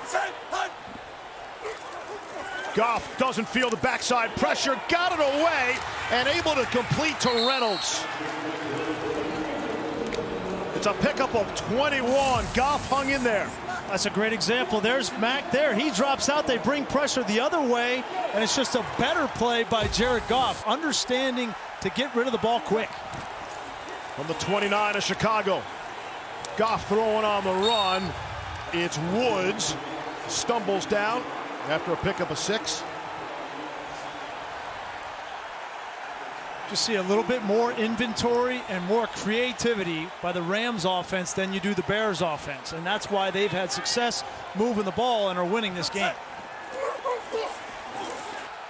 Goff, Cup to the 13.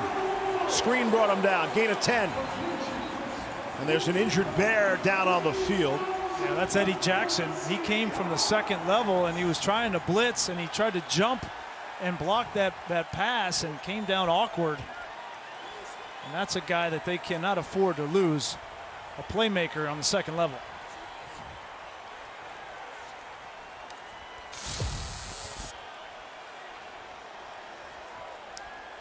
Jackson has complained about not being challenged by opposing offenses. Oh, non-contact, nothing there, just leaped up, grabbing that left knee. We'll be right back.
this place out, and fans will be allowed here soon, hopefully, as Eddie Jackson heads to the medical tent. Yeah, he's already out of the tent and back out there, ready to get back in this game. But Deion Bush will be out there to replace him for one snap at least.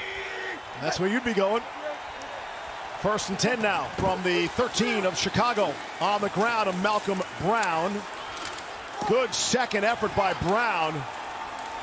They're still pushing the pile. There's no whistle.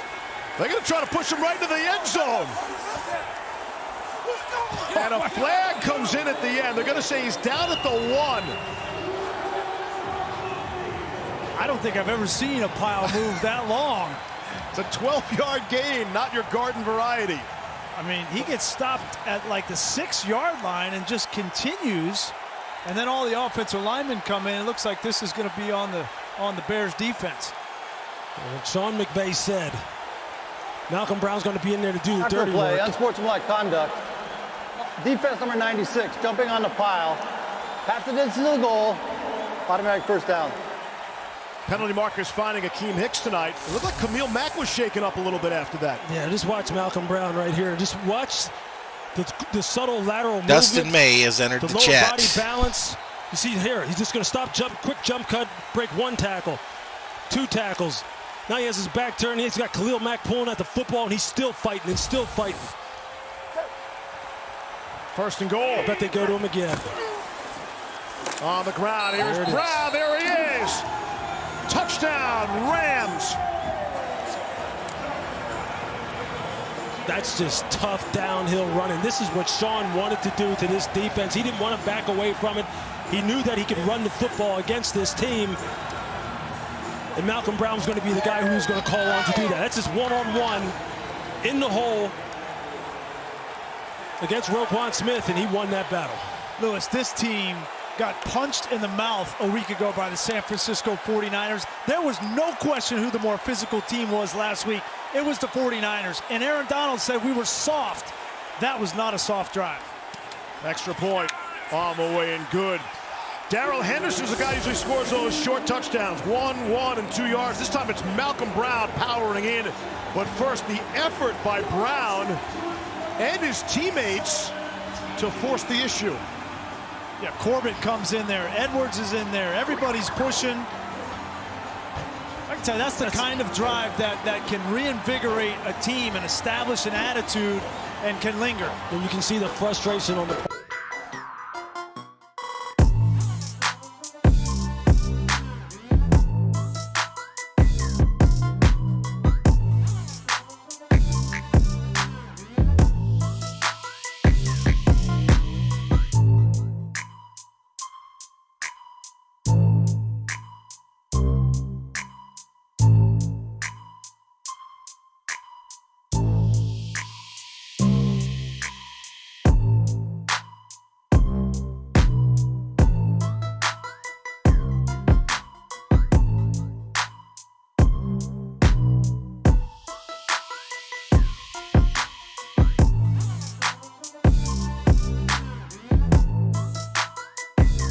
One of the best of all time, and he knew that performance that defense put on tape last week was not going to get it.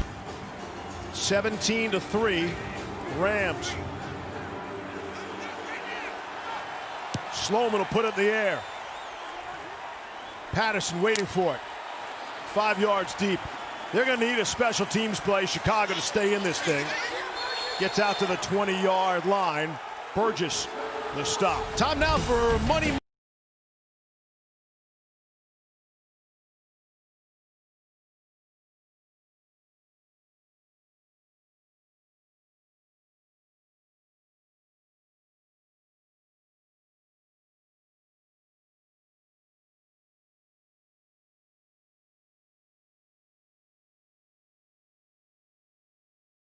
Putting it all on tape here for you tonight. Bears 1st down and 10 from their own 20. Come out throwing at Foles. Underneath to Demetrius Harris, the tight end. Look at our 2 defensive stars. There are many more on the field, but these are the 2 we're highlighting at this moment. Yeah, these were on the marquee when we opened the broadcast. And maybe the most impactful play that Aaron Donald made isn't a stat at all, but it was the fact that he took the offensive line and the pressure that allowed their defense to get to Nick Foles before he was able to hit a wide open Mooney downfield. 2nd and 2. Montgomery. He'll pick up first down yardage and get out to the 34. At some point off of one of these first downs that they're able to earn here, Chicago's going to have to get aggressive, taking more shots down the field. They cannot go the full distance of this field and expect to be flawless. They've already shown they can't do that. Matt Nagy's going to have to dial up another shot down the field, see if they can protect it up and get one of these big plays to get back in this game. 7 minutes left, third quarter. Foles patient in there. It's Jimmy Graham approaching midfield, pick up a 15 and a little rhythm by Chicago. Yeah, you know, Lewis, you mentioned throwing the ball down the field. I keep coming back to the same problem whenever you say to do that, right, is you have to protect, right? You have to protect. And the Bears' offensive line can't protect long enough for Nick Foles to stand back there, take 2 hitches, and throw the ball deep downfield. Here's Montgomery, hit at the line, stays on his feet, and another first down. Pick up a 12. David Montgomery. But going fast, going with tempo is something Nick Foles likes. It's something that he has done in the past. He likes to control at the line of scrimmage, likes to feel as though he is directing the show. And maybe this is something they need to stay in now because it provides a comfort zone for Nick Foles. They did this last week against Carolina, went right down the field in the third quarter, just like this. Foles, sideline for Robinson. Not that time, and a flag comes in. Darius Williams on the coverage. And Williams is in great position, just needs to turn around and locate the football. One of the toughest things for a corner to do is when a ball is underthrown to actually get yourself Pass to turn around and look for it. Defense number 31. Spot foul, automatic first down. But Lewis, right, he's in good position, right? You're in phase, as they say, right? Don't you turn around and you just have one arm out there to feel the receiver as you turn around, right? Yeah, I mean, when you're in phase like that, you want to ideally pin him to the boundary so you can turn your eyes back inside. He never got himself in that kind of position so he could do it. Last 4 snaps for Chicago have all resulted in first downs. Has them in the red zone. It's Harris, lowered his shoulder, down to the 8. First red zone trip tonight for the Bears. This Rams defense has been excellent in the second half. Los Angeles has allowed 3 points or less in the second half of 5 of their 6 games. Think about that for a second. It's a little bit of a surprise here. The Bears are taking Jimmy Graham out of the game. This is typically where he excels. 78 touchdowns on his career, but he's on the sideline. 2nd and 4 from the 9. Foles looking back of the end zone, and it's intercepted. Troy Hill tipped the ball, and Taylor Rapp on the interception. Worst possible scenario for the Bears after what was a wonderful drive. That's as good of a play as you'll see a defensive back make in terms of instincts, awareness, and knowing what he needs to do to make the play. Watch the defensive back, watch Troy Hill turn and just tap this ball up in the air and try and give his fellow defender a chance. And that's why you run to the football, Taylor Rapp.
Rams defense standing firm, keeping it a 17-3 lead in favor of Los Angeles. Bears putting a great drive together there with nothing to show for it in the end. First down and 10 from the 20. 5 minutes left, third quarter. From sparkling SoFi Stadium in Englewood, California. There's Gerald Everett. Pick up 3 on the play. Let's go back and take a look. Here's Troy Hill right here. He's going to come across in motion. Watch as he gets over there. He's going to take outside leverage at the snap right there. Now you got 2-on-1 on the corner route, and there's no chance of that play being successful. It's great coverage and leverage by Troy Hill. Goff off the play fake. Plenty of time to survey. Nobody throws the screen pass more than Jared Goff from the Rams. That's to Darrell Henderson as first down yardage. Gain of 11.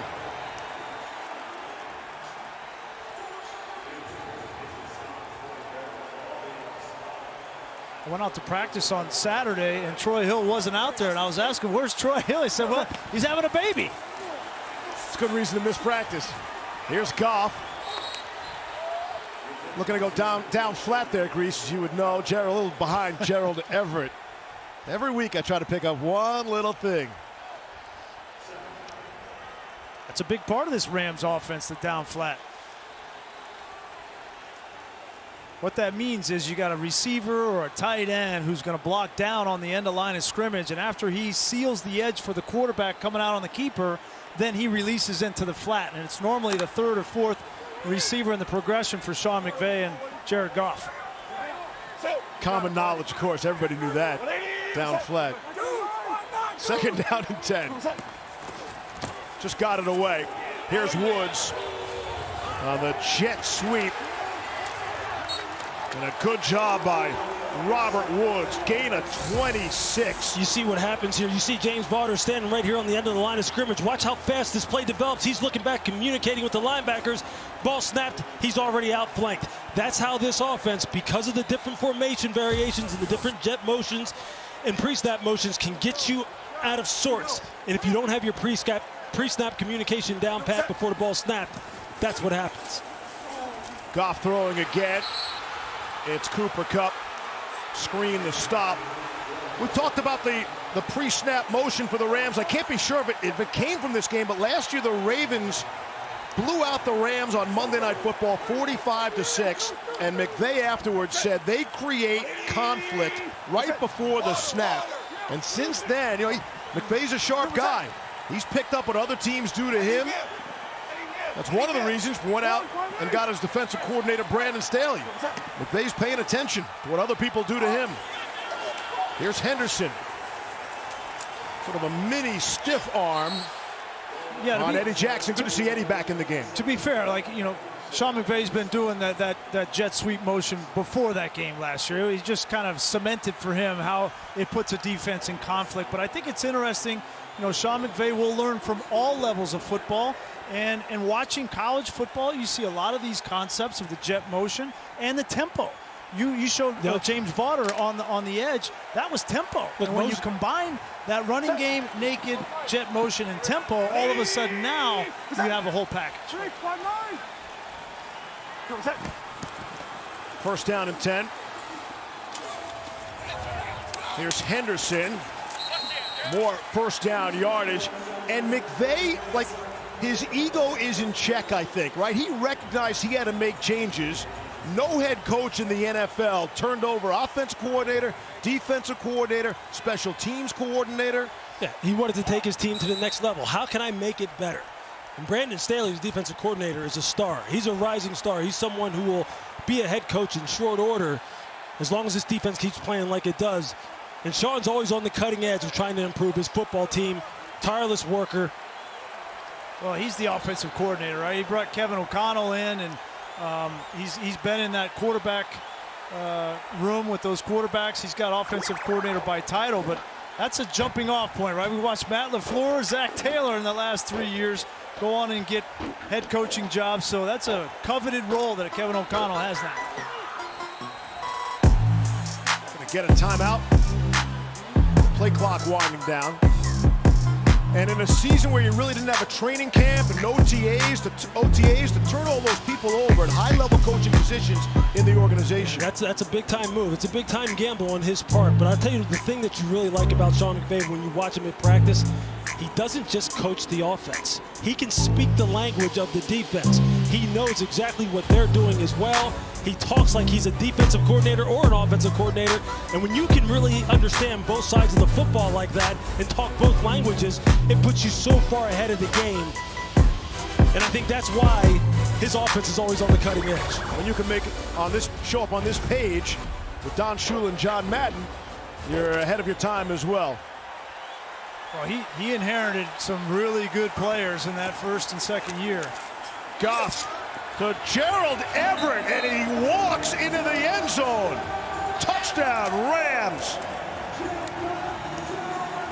Pushing all the right buttons tonight is Sean McVay. This is Tayshaun Gibson, who has to make this tackle, this one-on-one tackle. He's playing a split safety defense right here, basically playing cover 4. You're just going to see him come down. He has to make this tackle right here. It's an easy read. Just come downhill and wrap it up. He doesn't ever come to balance, doesn't ever buzz his feet, doesn't get himself in good football position. This Bears defense is just getting tired. Sloman the extra point.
Monday Night Football. These LA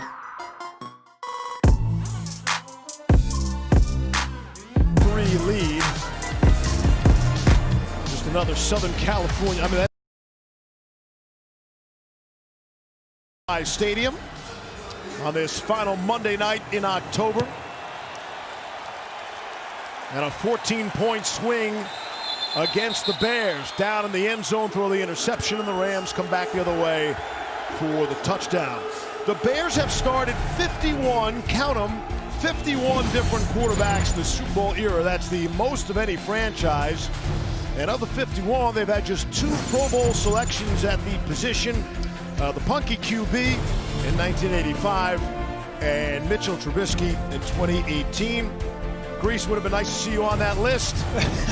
Well, you spent a couple of seasons in the Windy City. We have your one-loss record at a very respectable 3-3 in 6 starts. 500? I don't think that's going to get you to the Pro Bowl. No. Depends how many guys bail out of the Pro Bowl at quarterback position. No Pro Bowl this season. Well, they're going to need a Pro Bowl effort to come back in this one. They've done it a couple times this year. They came back against the Lions in Week 1. They did it obviously in unbelievable fashion against the Falcons, but down 21 points against this defense, it's a tall task. They see Cody Whitehair struggling to get off the field. Sam Mustipher, first-year player out of Notre Dame, will replace him at center. Check out this snap. 2nd and 7. Coming up on the final minute to play here in quarter number 3. That shotgun snap is a beauty. Screen to Montgomery. Just back to the line of scrimmage. The Bears have run one play inside the Rams' 10-yard line tonight, and that was the pick. An embattled offensive line, still trying to figure out the running game. And if we said their biggest weapon on offense was Allen Robinson, they've only targeted him twice tonight. Yeah, they made a concerted effort to get the ball to Mooney, but Allen Robinson has to be a bigger presence. He has to be a more prominent part of this attack tonight, and now would be a good time to get him involved because they need to score points. They need to score them in a hurry.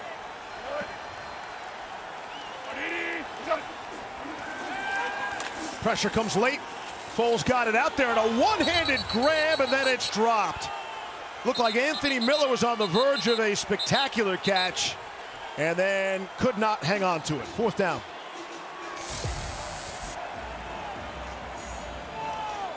It was a great effort right there. Oh yeah, he's pulling it in. Anthony Miller. That's a catch. Let's see. Catches it, controls it. 1, 2 steps. That's a lot of steps. Football move. Slide. Elbow down there, yeah. Elbow. Yeah, you guys are exactly right. Headed the right direction there. It looks like 3 steps with control, which is the act common of the game. So you got that as a catch, John. I got a catch down by contact. Catch down by contact. And Matt Nagy has it as a catch too. Chicago's challenging Rooney on a field of an incomplete pass. I think he's still going to be a yard short, but still. And gives you a spectacular highlight kind of grab. That's a tremendous catch. Wow, that's unbelievable. Anthony Miller, 3rd-year player out of Memphis.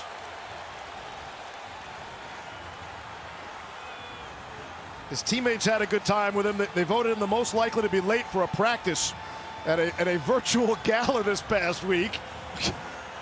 They were giving him the business.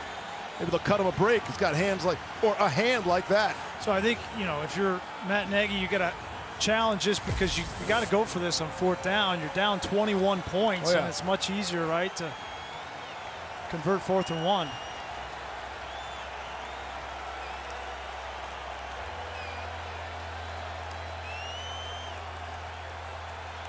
But the Bears have some speed and playmaking ability on the perimeter between Miller and Mooney. It's the consistency with which they're able to get the ball to them and actually produce these big-time plays. You see how close that they are. Even though Nick Foles has been under siege a little bit as far as the pocket being compromised on him, they have enough playmaking ability to get back in this game, but it's going to take a great effort all the way around. After reviewing the play, it is a completed pass. The runner is down at the 34-yard line. It'll be 4th and 1. Please reset the game clock to 25 seconds, and we'll wind both on my whistle. And whatever happens after this, so they got it right, and what a catch by Anthony Miller. Well, I think it's great for people to see that control doesn't necessarily mean having 2 hands on it or having it tight to your body. You can control the ball, especially with these athletes today, with the way that they catch the ball. You can control it with 1 hand. Start to ask myself sometimes, is that glove technology, are people's hands just bigger now? I mean, because guys are making these catches look routine. League average conversion rate on 4th and 1 over the last 10 years is 64%. The Bears need this. You got to have it. Yeah, you get Cordero Patterson in the game as a tailback.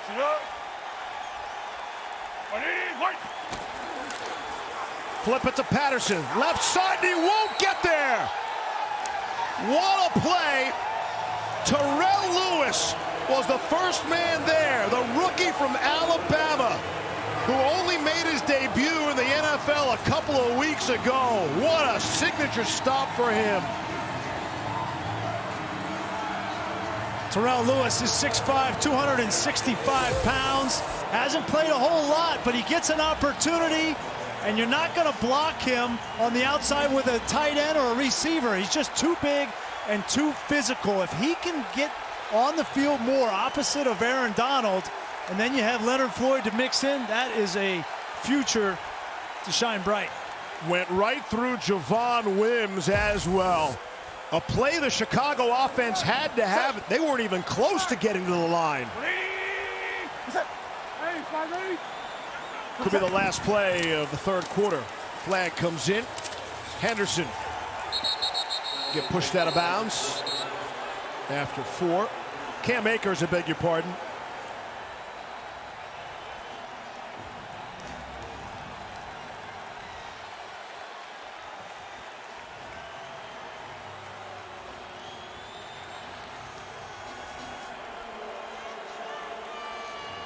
That's Akers' first touch.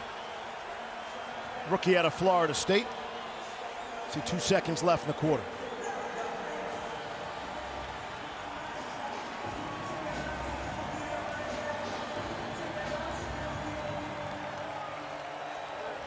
Offside. Offense number 81. Lined up in the neutral zone. 5-yard penalty. Repeat first down. That's tight end Gerald Everett. You see him right here on your screen. That's the second time that's happened. Andrew Whitworth got it one time before, and sometimes you can use tempo like that, and guys are just trying to get lined up anywhere as fast as they can. That's how that happens. Everett.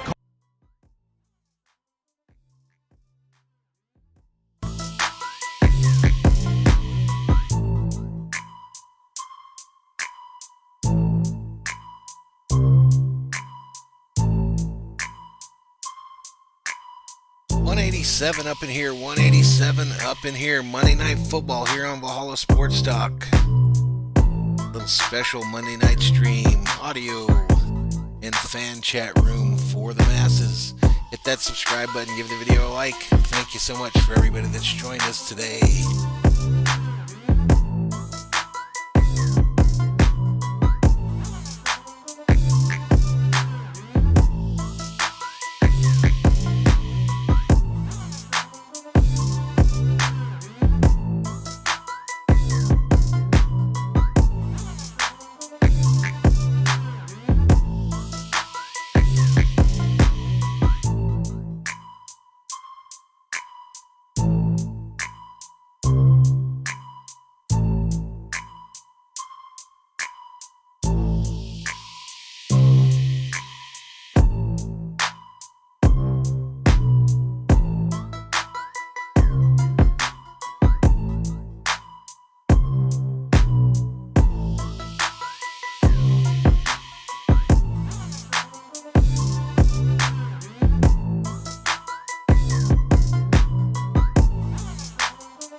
Akeem Hicks right in the middle of it again. Akeem Hicks loved his time in Canada, went to the University of Regina, spoke greatly of 50-cent wing night at the Owl with his buddies. Start at noon, And you stayed till one guy was drinking alone. And the one night was Akeem Hicks. He put down 40 beers. 40 beers in one night. Come on. Apparently he was the winner. 6'5", 350 pounds. Oh, that's right, 'cause drinking age in Canada is 18, right? Right. Okay. Poutine, pierogies, and 40 beers on wing night at the Old Owl. Roquan Smith, the stop there. You were going to get that in no matter what tonight, weren't you, Levy? It was highlighted on my board, which I have destroyed with a soft drink. Thank you for noticing. Well, might have some opportunity to tell a story or two here at 24-3. Well, this Bears defense hasn't been in this position a whole lot. They were on their heels on that last drive, and now turnover puts them behind the sticks again.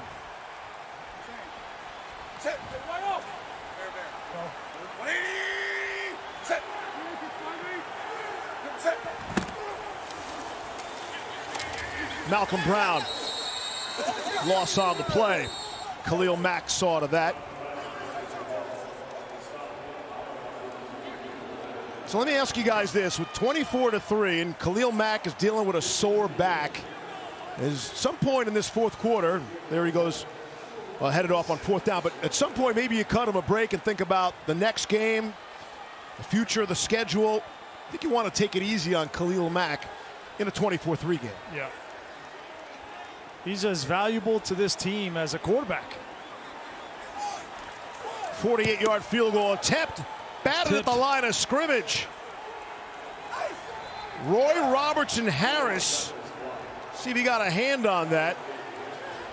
He goes 6'5", and a rare spark tonight for Chicago, and it comes on special teams.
Monday Night Football on Valhalla Sports Talk 163. Up in here. Hit that like. Give the video like. Subscribe to the channel if you like these audio streams. Thank you so much for everybody that's joined us tonight.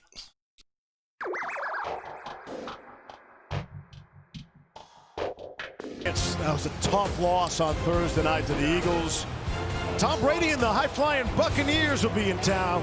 It's like Brady and Gronk have gotten back in sync. Did a number on the Raiders yesterday, and they'll be ready to go in New Jersey next Monday night. TB12 method. Yeah, didn't they? Are you on that? Are you on that, Steve? I'm on a different method. It's not working that like well. Akeem Hicks. Here's Foles. Down the field, there's the target to Robinson. Been waiting for that all night. And so too have the Bears. Good for 42 yards. I don't even know if Allen Robinson thought that ball was coming to him. But it was a nice throw by Nick Foles. And that's the kind of play they need. They need something to give them a spark. Quickly to the LA 20-yard line. Early stages, fourth quarter.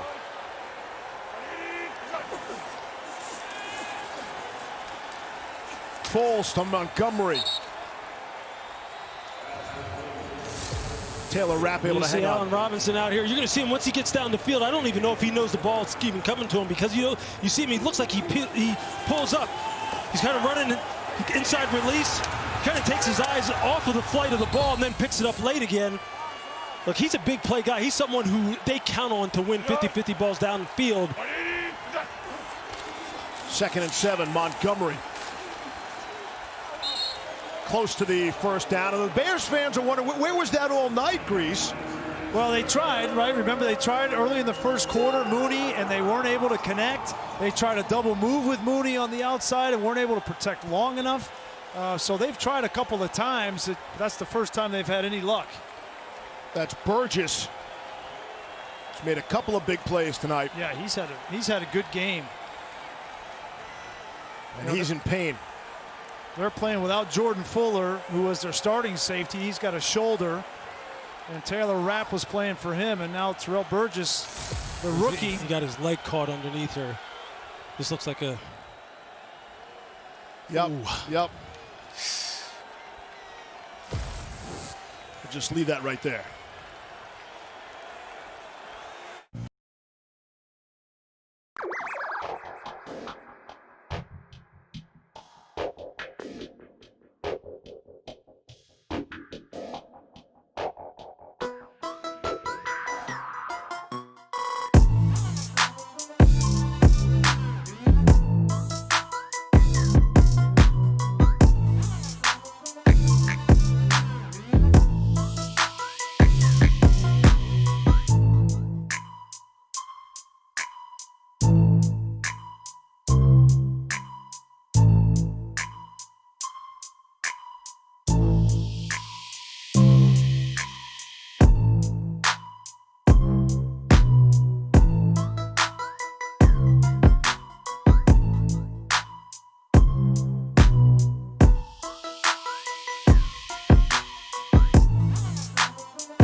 3rd down and 1.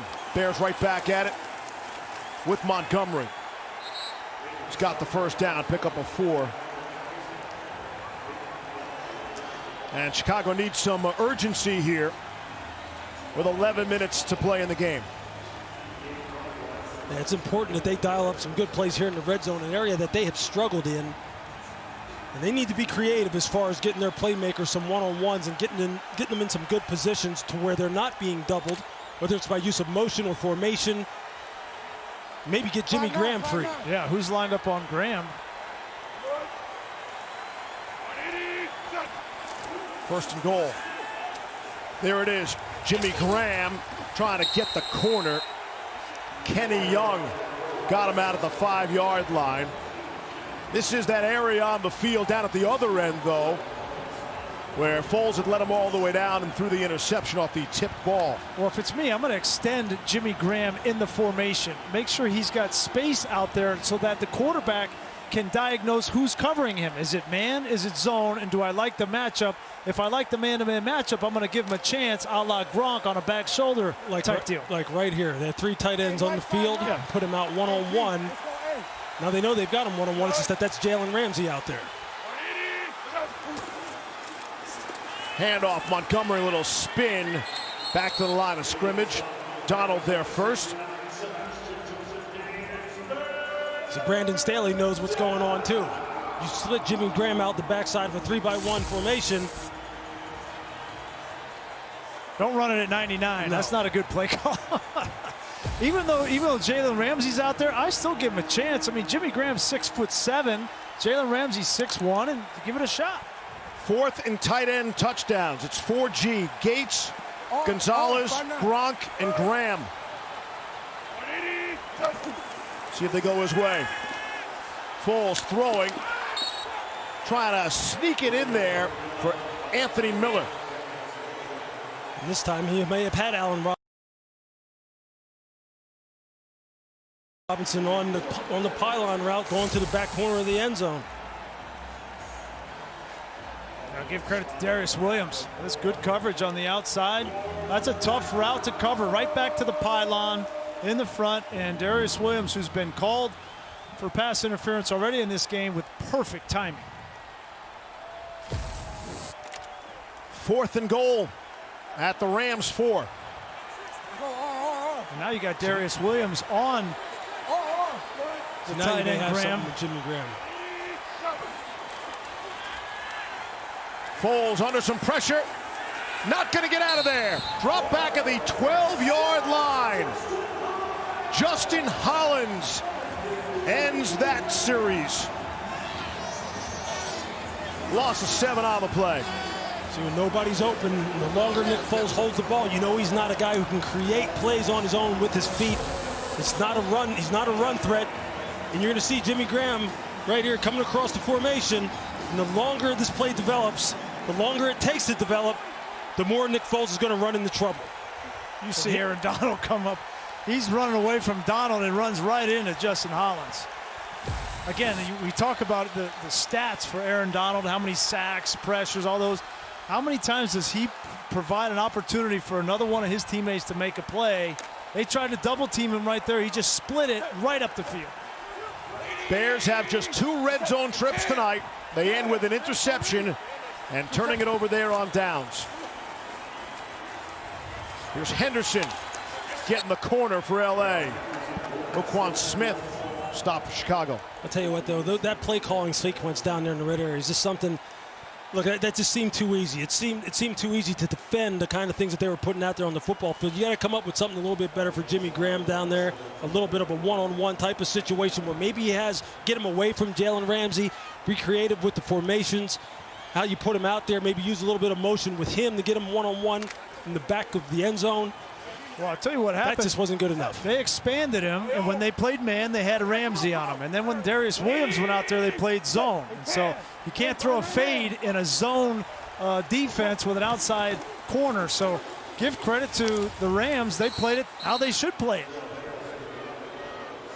True, I mean, decision-making comes into it, too, with the quarterback. On the play before that, he had Robinson in the back of the end zone, may have gotten leverage on the safety. I mean, there's a lot that goes into this, and a lot that goes into the struggles that this offense is having. A little bit of play calling, a little bit of execution, good defensive calls on the part of coordinators. The result, though, is they haven't scored a touchdown yet tonight, and the questions are going to remain about this offense going forward. Well, and you can talk about the scheme and the play calling and all that. Some of it has to do with personnel, too. Sure. Just the reality is that the Bears don't have as much talent on the offensive side as some of the defenses they're going against, and tonight's a great example. Woods, first man through, it's a fumble. A flag does come in. It's picked up by Eddie Jackson into the end zone. But let's see the flag.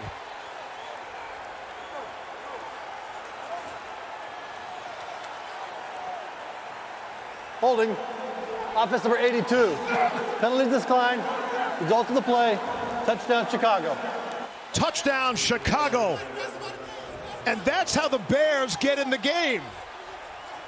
Eddie Jackson, who went out injured earlier, comes back and makes the big play. Nice play by Robert Quinn on the perimeter.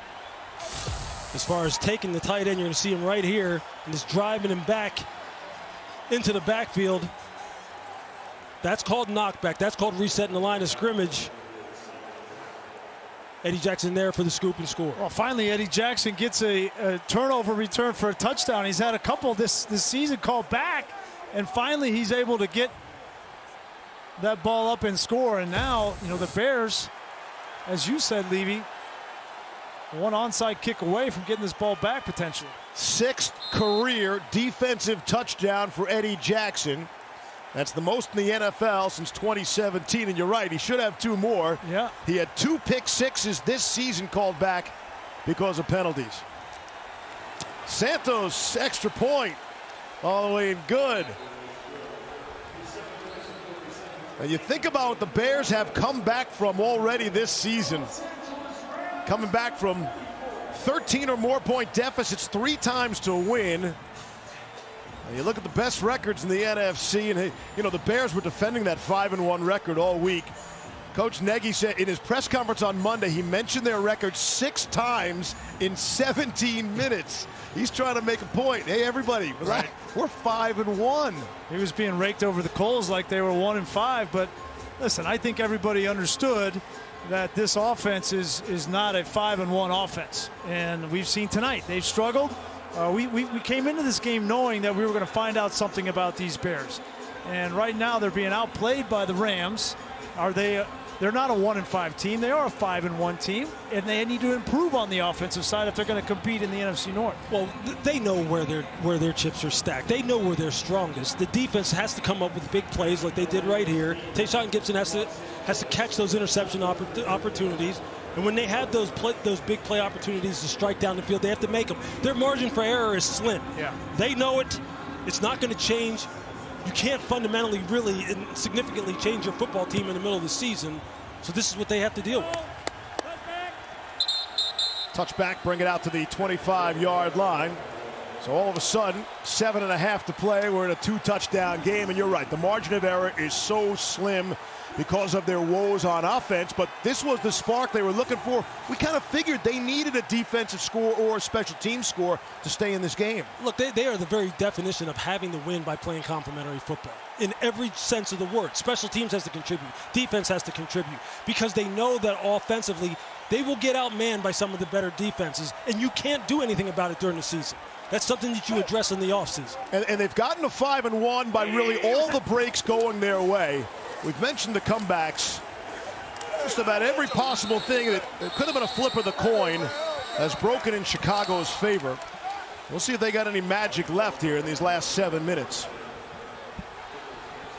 Again, the Bears have won 3 games this season, which they've trailed by at least 13. Victories against the Lions in Week 1, Falcons in Week 3, and the Buccaneers in Week 5. Now the Rams will try to eat all this clock, or as much as they can. 2nd down and 7.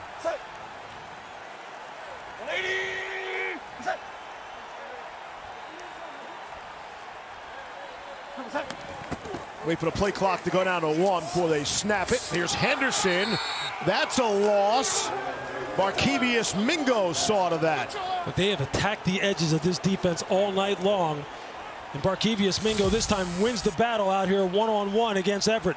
Watch him here. Watch him take on the block, fight outside, and then come off and just lower the shoulder. It almost created maybe a potential fumble opportunity. That's an area that Sean McVay has attacked all night long with a lot of success. He said he was going to do it. See how they responded to it. That's how they need to respond if they're going to get back in this game and keep them on this side of the 50.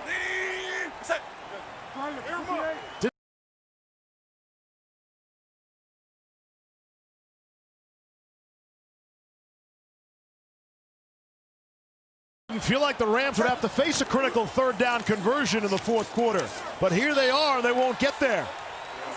Bears defense comes up with a stop, led by Khalil Mack. Get off the field. Well, and Matt Nagy decided not to go with the onside kick after getting that touchdown, and he trusted his defense, anticipating that Sean McVay would run the ball, trying to burn clock, and they got the 3 and out that they had to have. They maintained all 3 timeouts, and now they're going to at least have a shot. We'll see if their offense can get anything going. That'd be a nice time for a big punt return, wouldn't it? If you're a Chicago Bear fan. A la Devin Hester. That's how they used to win. It'd be nice if he was back there, wouldn't it? Hecker in the air. Wow, what a kick. That's Ted Ginn back there. And Hecker's done it again. Oh, man. Hecker has done it again. When you say flip the field, there it is. Had a heck of a night. A 63-yard punt. And they celebrate with him like he just scored a touchdown. Wow. That is unbelievable how he booms this football. Listen, this Rams special teams unit from last season was awful. And Hecker has made 4 impactful plays in this game. None bigger than that one right there. This will be the 4th drive the Bears have to start inside their own 10-yard line. Hecker's enjoying himself, isn't he? The guy's in his 9th year. Look, as someone who made their living on special teams, I know what those plays feel like, man. And those are game changers right there. Because now you've just helped out your defense in a big way. All right, Chicago. From their own 6. Foles has to one-hand the snap and throw off his back foot. The punts by Johnny Hecker got Chicago down to the Chicago 7, 10, 1, and 6-yard line.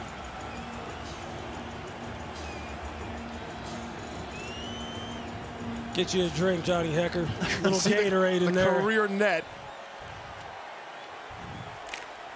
He's earned his money tonight.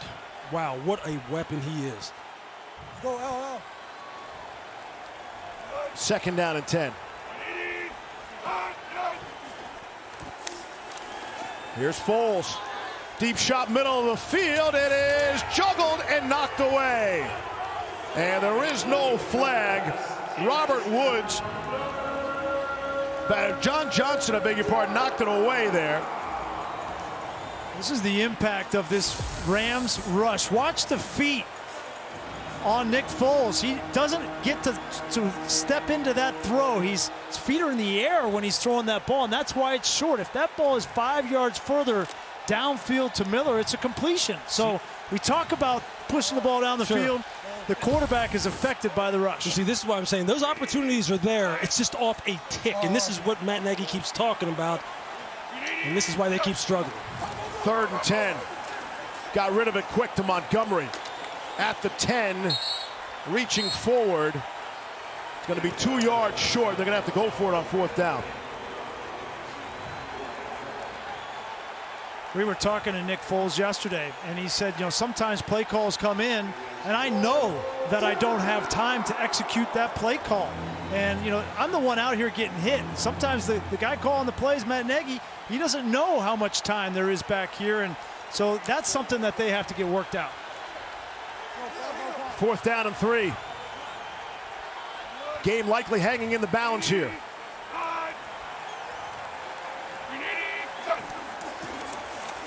Heavy rush. Foles able to complete for the 1st down. Allen Robinson.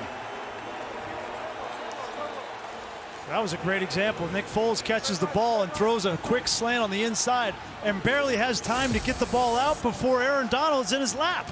Watch Aaron Donald run right over Jermaine Ifedi, and if he doesn't throw that ball on time, he can't throw it at all. I think Robinson's coming off the field, or being told he has to leave the field after that hit.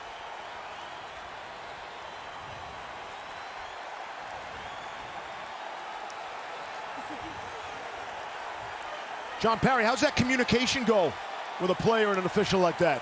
You know, either the officials can take him out if they think there's any issue in relationship to a concussion. There's also medical spotters upstairs that if they say it using video, they can take him out as well. See Nick Scott, little helmet to helmet there. Here's Foles. Montgomery out of the backfield. Not much that time. Ramsey led the party. And the Rams defensively now are allowing Nick Foles to throw the ball underneath. Bend, don't break. Just throw the ball underneath. We'll come up and we'll make the tackle. Don't give up any big plays, especially after they let Miller run right down the middle of the field. Pressure. Foles throwing, and it's intercepted. Picked off on the sideline. It is Jalen Ramsey. As you see, this is what pressure does, right?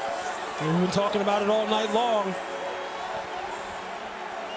You're going to see Nick Foles gets pressure off the edge right here. It's going to come right here and affects his ability to follow through on the throw. Bobby Massey gets beat around the outside. Jalen Ramsey is the recipient. I mean, yeah, this is a quarterback in desperation. You're down 2 touchdowns in the fourth quarter. Everybody in the building knows that you're going to be passing, and the Rams are coming off the football, and you got to push the ball down the field, try to make a play, throw it up to your 6'7" tight end, but that was probably Jalen Ramsey's easiest interception. Second interception thrown by Nick Foles tonight.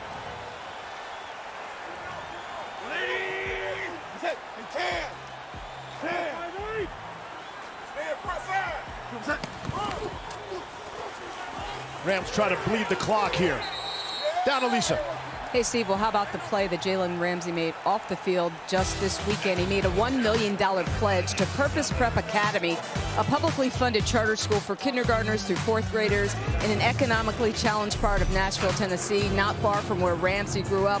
When I first asked him about it, all he wanted to do was tell me how amazing the school is, how amazing the founder of the school is, how amazing the students there are.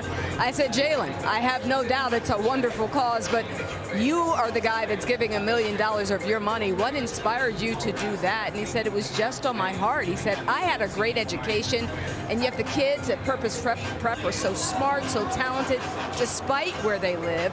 Because they have this school, they're getting this chance. He said, it was just on my heart to help out. And Lisa doesn't want to stop there, just in Nashville. Wants to have a school in Texas, wants to make a big donation out in California here as well. Said during the pandemic, the isolation allowed him to sort of sit back and reflect on how he can really make a mark in society and help the young kids out there. Doing a nice thing. Good on you, Jalen Ramsey. Anytime guy donates $1 million for a good cause, we'll give you another replay. Look, defensive coordinator Brandon Staley could not rave about Jalen Ramsey any more than he did to us. He said this is a guy who, for all the attention that Aaron Donald gets, and deservedly so, and Aaron Donald is fast-tracking to when sometime down the road he goes into the Hall of Fame, Jalen Ramsey is playing as well as any defensive back and any defender, especially over the past couple of weeks, in the entire NFL. And a lot of it has to do with his play inside at what they call the star position, which is just a fancy term. It's something that Nick Saban made famous for playing the nickel corner position, because Jalen Ramsey's as big as a linebacker as some linebackers, as fast as the fastest DB, has feet like a small guy and hands like a wide receiver. And had made just 1 interception in his previous 24 games. And the answer to that is simple. Everybody's staying away from that guy. He's that good. Well, Brandon Staley compared him to LeBron James when we were talking with him. I said, what do you mean LeBron James? He said, well, you know, LeBron James can bring the point guard. He can guard the 4, the 5. That's what Jalen Ramsey does for them. They put him on their best receiver and let him go to work. 3rd and 9. Looks like a busted play. They don't want Goff in that situation. As we've seen Jalen Ramsey guard Jimmy Graham down in the red zone. Then we've seen him play zone outside. He's played inside. He's blitzed. He can do anything, and he's become such a valuable piece of what Brandon Staley's trying to build here on defense. Well, inspired by ongoing conversations with players, the NFL launched NFL Votes to empower.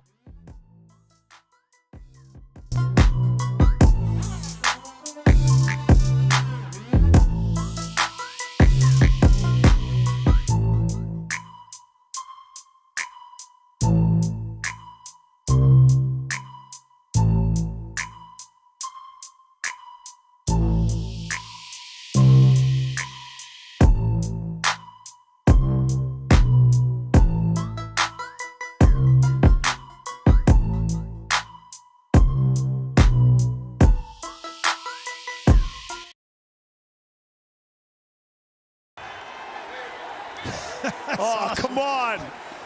Of course it takes an LA bounce.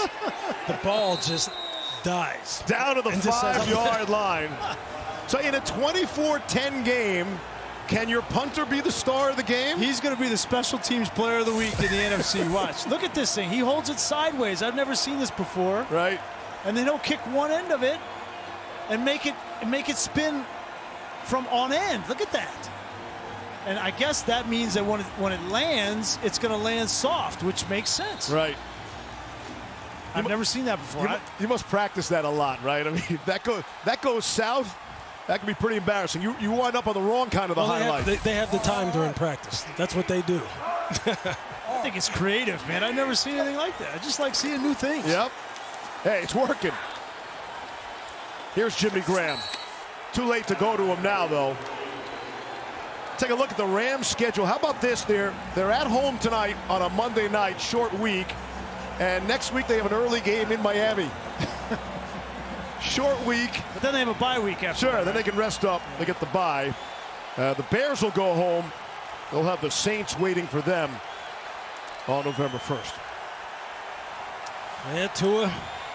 Aaron Donald's coming. Oh, geez. Here he comes. Right. Dolphins had their bye week to get ready for next Sunday. Here's Foles. Throwing and catching is Darnell Mooney. Gain of 18. Nick Foles trying to stand in there and just taking shots in the pocket. Ow, ow, ow.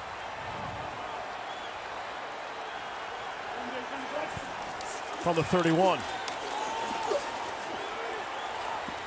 Foles. Throw that away. Stop the clock.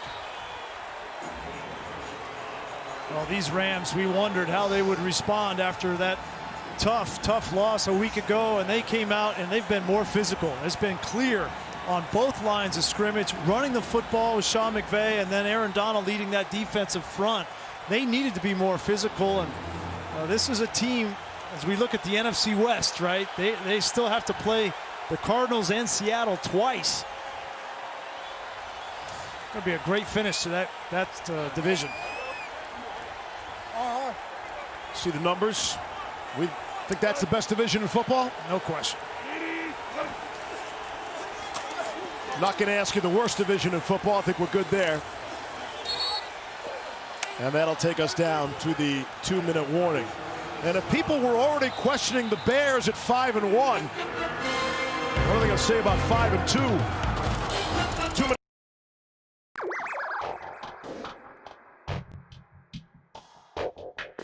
Alrighty. Quick shout out to the 177 up in here.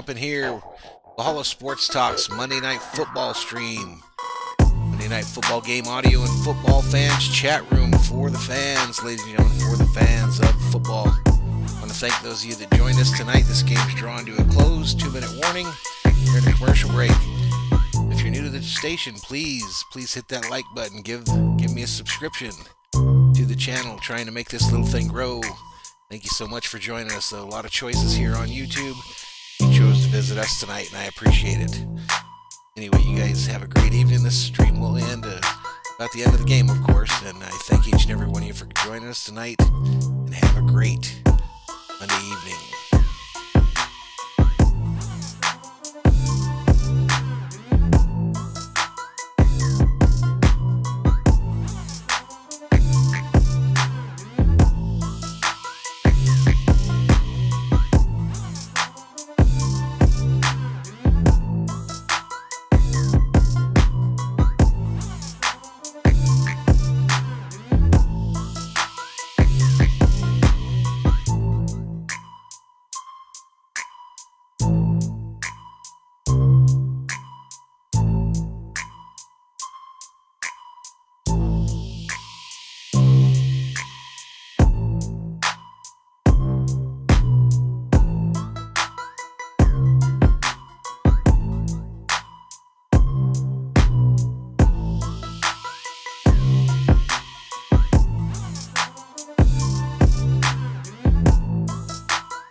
Valhalla holla to Corey for joining the Berserkers. Thank you so much.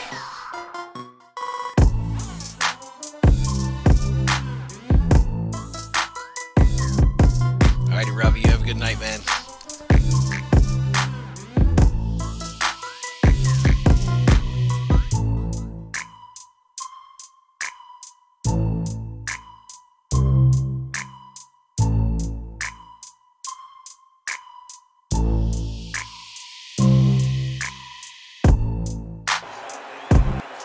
For the Rams, they have the toughest remaining schedule based on their opponents' combined one-loss record.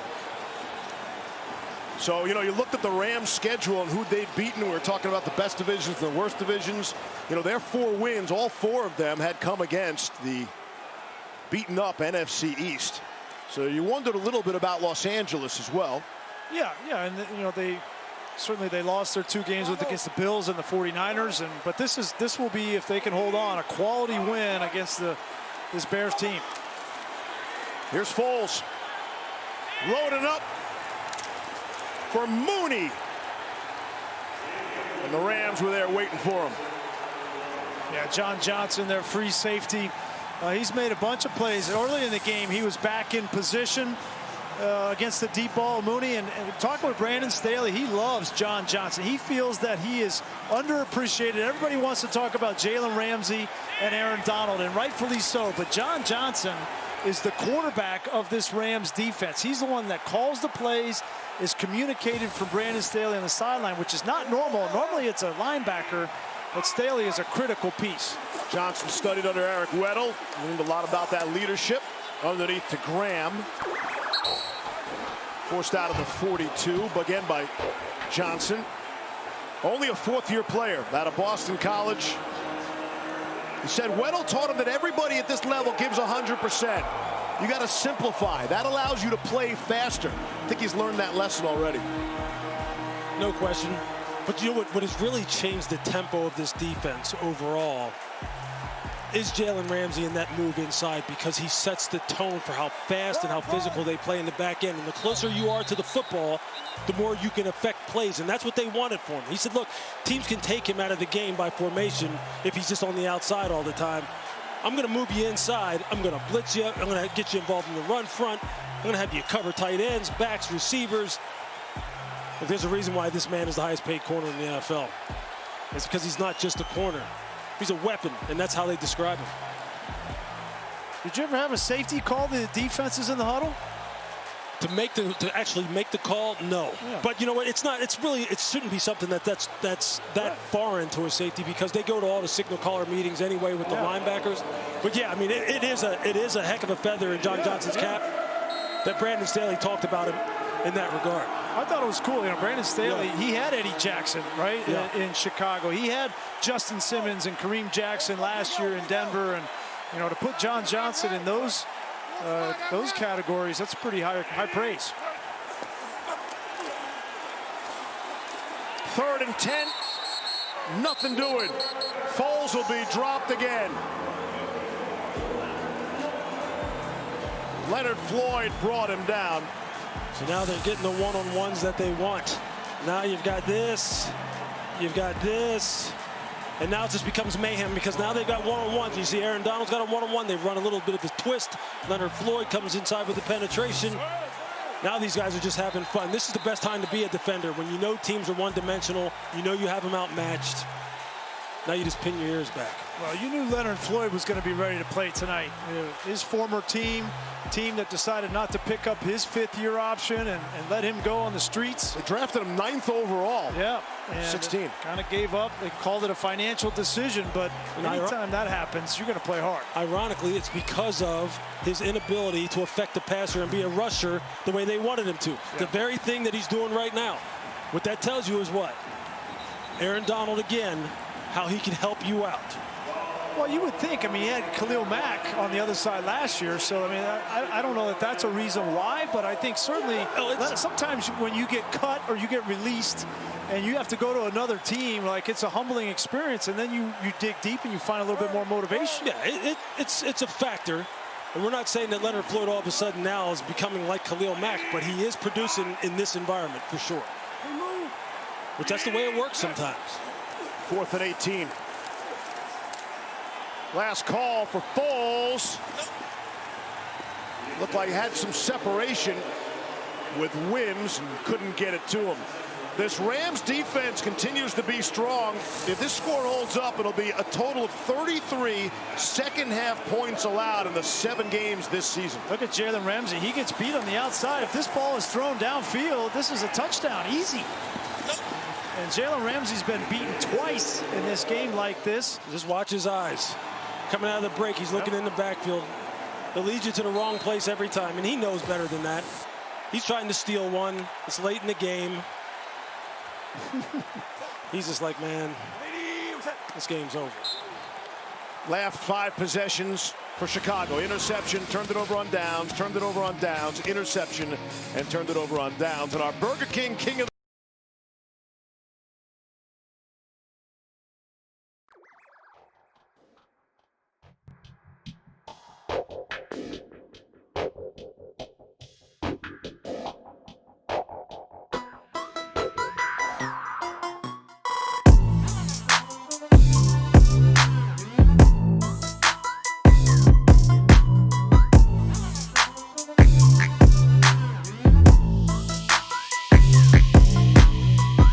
the difficult circumstances, they did that and then some tonight. All right, so we can agree the Rams are not soft anymore, right? I think that's... And the Bears all right, ladies and gentlemen, thank you to all of you that joined us tonight for the Monday Night Football stream here on Valhalla Sports Talk. I'm going to turn off this microphone here in a minute. Go to the end screen, and we will be out of here. Thank you so much. 24-10 is your final. Rams over the Bears. Bears drop to 5-2. Rams advance to 5-2 as well. Have a good night, everybody. We'll see you tomorrow night for Dodgers baseball. The NBA championship next Monday night. Don't miss the